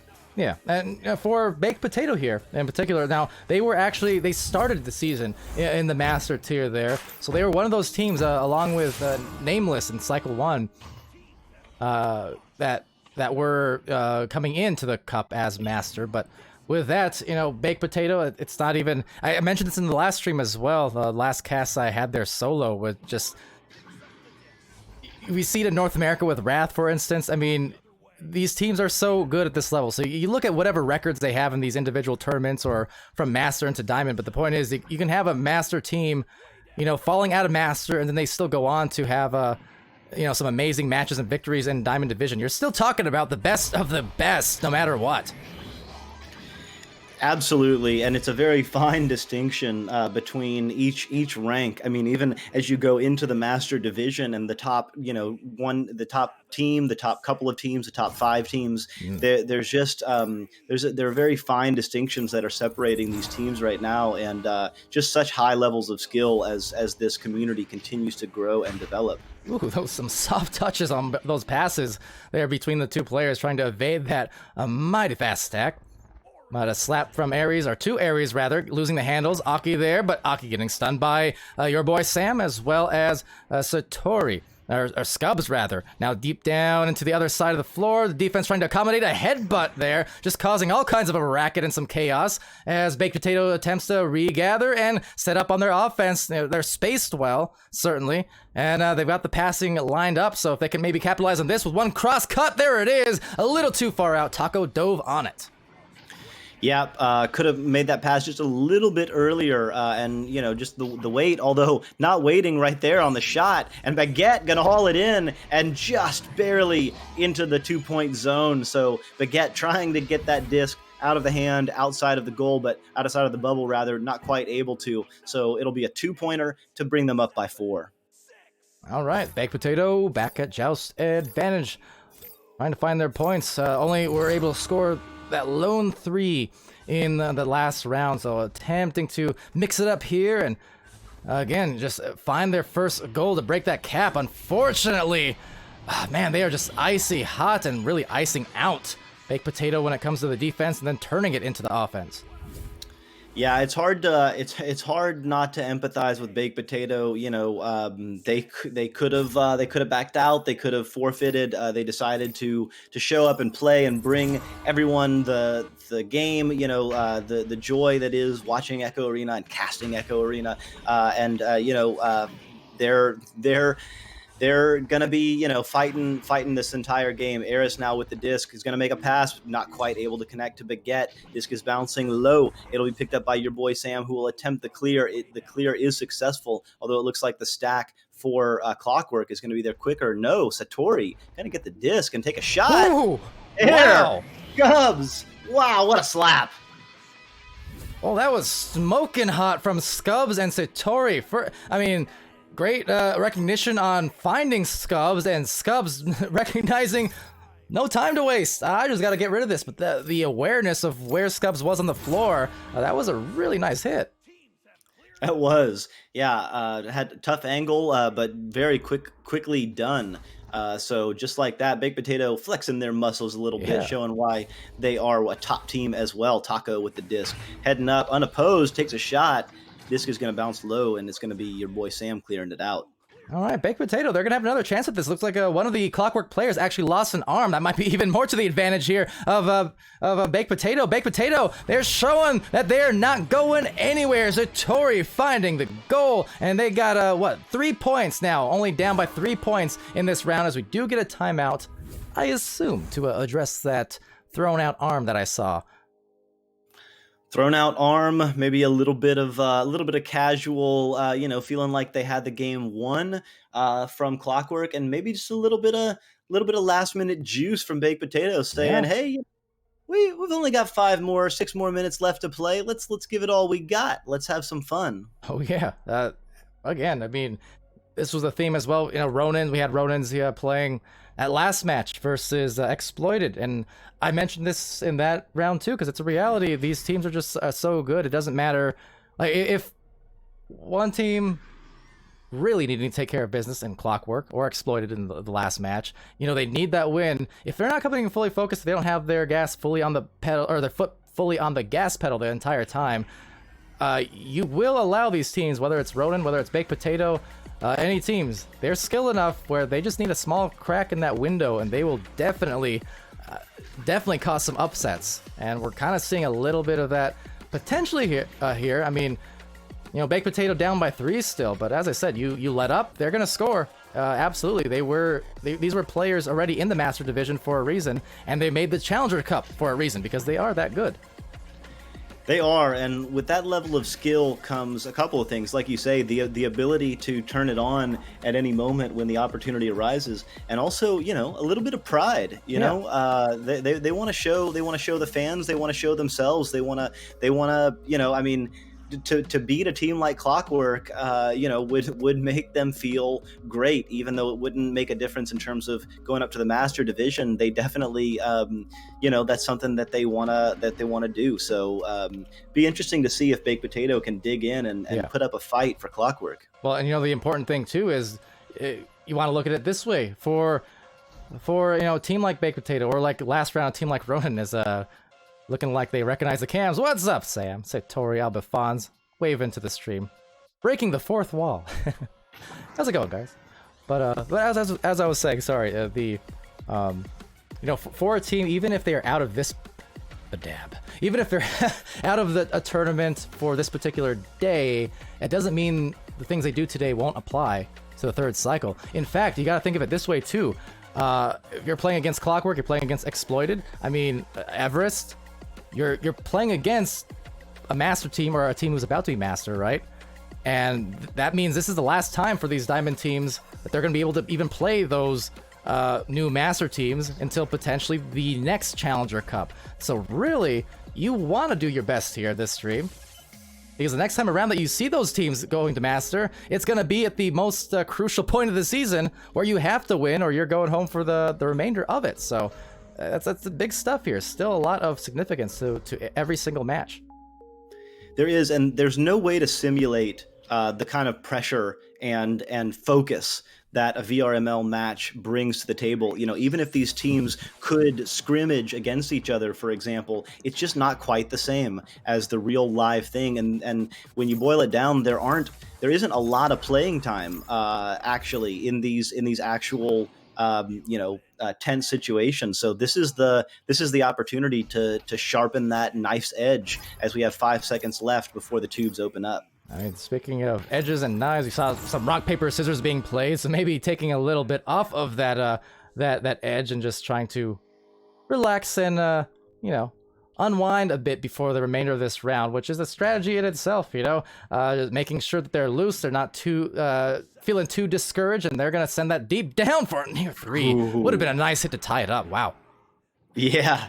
Just like that, Baked Potato, showing what they're doing. Although right there is Eris and Baguette flying in as they have been doing, and Eris putting Clockwork back up by 5. Yeah, whatever works. Certainly a tough turnaround because Baked Potato were just centimeters off from tying it at 7, and it turned around immediately off the miss into a punish from Clockwork. So essentially a 5-point swing there in that sense. And with that, Satori with a disc and trying to joust out here with some varying degrees of success off some rough bounces before Baguette gets it.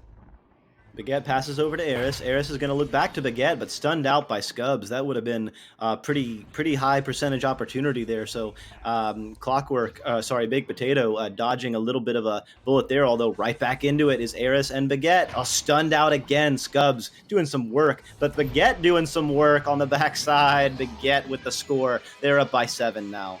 Yeah, shout out to Scubs for the scuffs on the helmets of all those offensive players, but hey, all reliable Baguette with another set of points, continuing to just dominate here offensively throughout the series. 11-4, 4-10 left. Launching out again, Albafons. Albafons over to Scubs. Scubs over to your boy Sam, but bounces off the Geo, and it looks like it will be hauled in by Taco. Taco gonna do a little bit of work, but your boy Sam is right there. Your boy Sam passes over to Satori. Oh, that would have been a good opportunity. Scubs in the area, gonna pick it up and do a little bit of a stiff arm there on Eris and reset. Yeah, leaving a bit of a dusty against the opponent there as Sam takes a disc. Losing the hand, I think, there. Unfortunate. Baguette will grab it off of that. So, not the most ideal situation. And yet, Baked Potato, they do get back into the defense rather quickly with a one-armed stack, essentially. So that was impressive in its own right. As Scubs now, again, with some brawls before the turnover to Aries, just missing. Eris gets the self pass, although stunned out there by Satori. Satori trying to clear, but the stack from Eris and Clockwork are there, so disc is bouncing high. It's going to be picked up by your boy Sam. They can't quite clear it though. Taco picking it up, passing it over to Eris. Eris maybe to Baguette. No, gets stunned out, and the disc is back to the orange side. All right, less than 3 minutes left, and that is a clear right down into the middle, right above the goal, I should say. Scubs trying to retrieve, but first Baguette clears to the trap. Taken here now, tapped back into the bubble, so a lot of chaos enveloping. The goalkeeper actually leaving, but it won't matter. Aries maintains and clears. So as the time is clicking through, 7 points down, Baguette is going to pick it up. It has an opportunity, a tough angle, but easy shot for Baguette. Baguette with 17 points now on the game. And like that, the door will probably close. It may not be mathematically over, but it's going to be difficult for Baked Potato to come back from this. Yeah, it will be indeed. And meanwhile, over on Channel 1, see some reactions there. And yeah, Everest has just won 12-10 in the first round, 13-8 in the second against Exploited. So Everest now, well, they climbed that mountain, didn't they? What a successful cup for them so far. Right now, though, the success of your boy Sam turning into a 2-point conversion. So if Everest won, I think that means that if Clockwork wins this, as they appear to be headed toward, that it will be Everest and Clockwork moving forward into the Master Division. Yeah, and time is just about done in that regard. This tournament winding to a close, but yeah, looking like Clockwork about to take this round, this series in a sweep. Everest, though, lossless today. So again, this was the second time now. Everest was back in the first Challenger Cup as well, competing to make it to Master Division. Couldn't quite get there, and yet kept on climbing, and they find themselves exactly where they want to be as a delivery there, attempting to hit your boy Sam, taken out by Taco. Yeah, if I'm not mistaken, Everest was that third team out that lost by tiebreakers in the previous cycle. So that's right. Stayed in it, and this time leaving no doubt about it and winning out. That's how you take it as Clockwork goes off the head of Albafons, and they're definitely sealing the deal now. Last minute of play here, and well, with that, everyone who's joined us across the streams, thank you so much. Congratulations to our qualifying teams and the ones who didn't qualify as well, still coming in and getting casted and showing their stuff. Again, you're talking the top of Diamond Division, thus you are talking about the best of the best, the top 15 teams here in each region among a league full of hundreds, going on 400 just about, and wow, what an anchor shot to finish it off from Baguette. Eris feeding Baguette, saying they don't know who's won round one, so to them, they've still got to make the points, and 3 points are better than 2, so that will close out the round and the match to Clockwork. Yeah, 19-6, and that'll do it. But wow, I mean, hey, they took care of business. There was a time that we had that timeout briefly, and it looked like, baked potato could have came in. They were eyeing potentially an upset. They could have tied it with that 3-point shot, but then it turned around into a 2 instead for Clockwork, and well, from that point onward, they just never looked back. They really did great to take care of the final business in order to secure this victory and not have to face, a round 3 or any other tough situation like that. So very well done, well played by these teams. Well played indeed, and it'll be excellent to see both Everest and Clockwork in the Master Division. I think they'll definitely put up some fights. It'll be interesting to see how things shake out.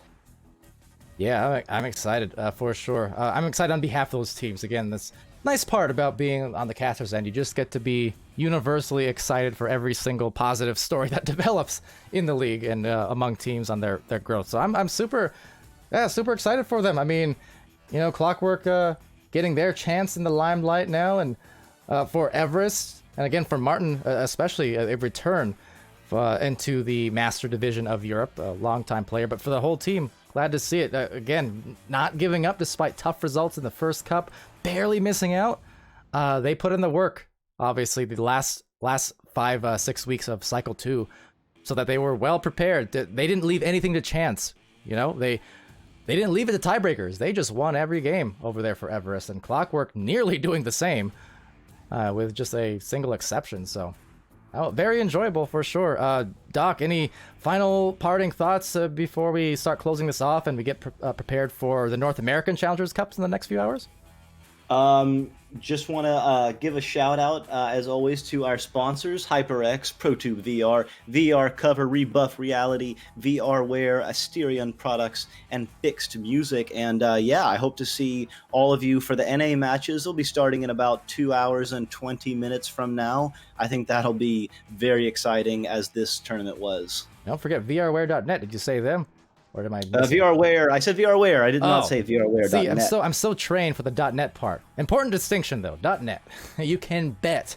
You can get some great merch over there as well. VRML and player themed, team themed merch. So go check them out. Of course, appreciate all our sponsors, as Doc mentioned here, supporting not only VRML Echo Arena, but of course Pavlov and Onward and many more leagues that will be cropping up over time, as VRML is wide-reaching, and we just aim to be the league for these esports in the VR scene here as things start or continue taking off, and growing rapidly.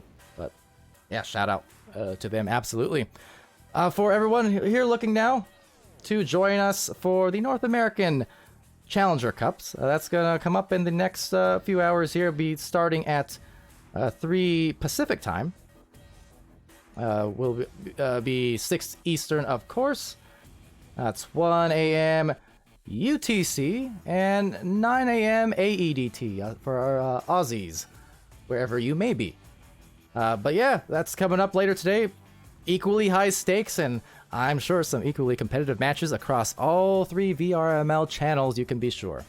For free skis in there asking how do you join a team, go check out VRML or VR Master League, both work, but vrml.com /Echo Arena if you want that specifically. But there's a Discord channel you can actually see in the ticker below here on the score screen that you're watching right now. There, you should see a link in there somewhere. Join the Echo Games Discord, join the VRML Echo Arena Discord, and yeah, just connect with people. Search. I mean, we have almost 4,000 active players in the league currently across about 340, 350 teams.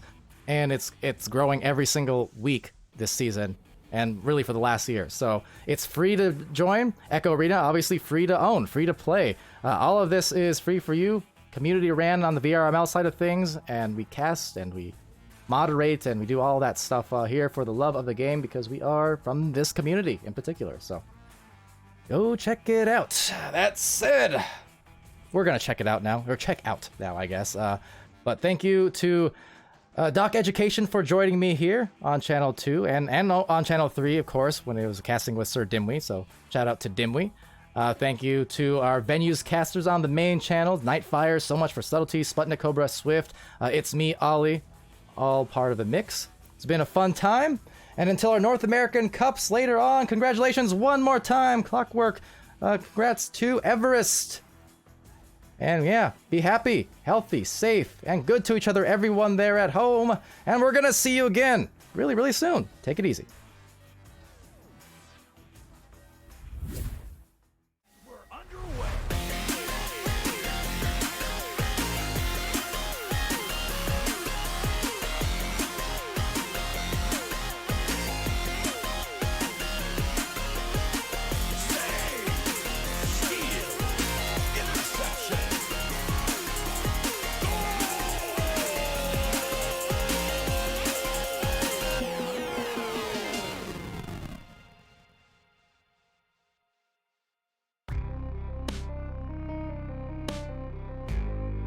Season 3 of VRML Echo Arena is brought to you by HyperX, Rebuff Reality, Asterion Products, ProTube VR, VR Cover, Fixed Gaming, and VRware.net.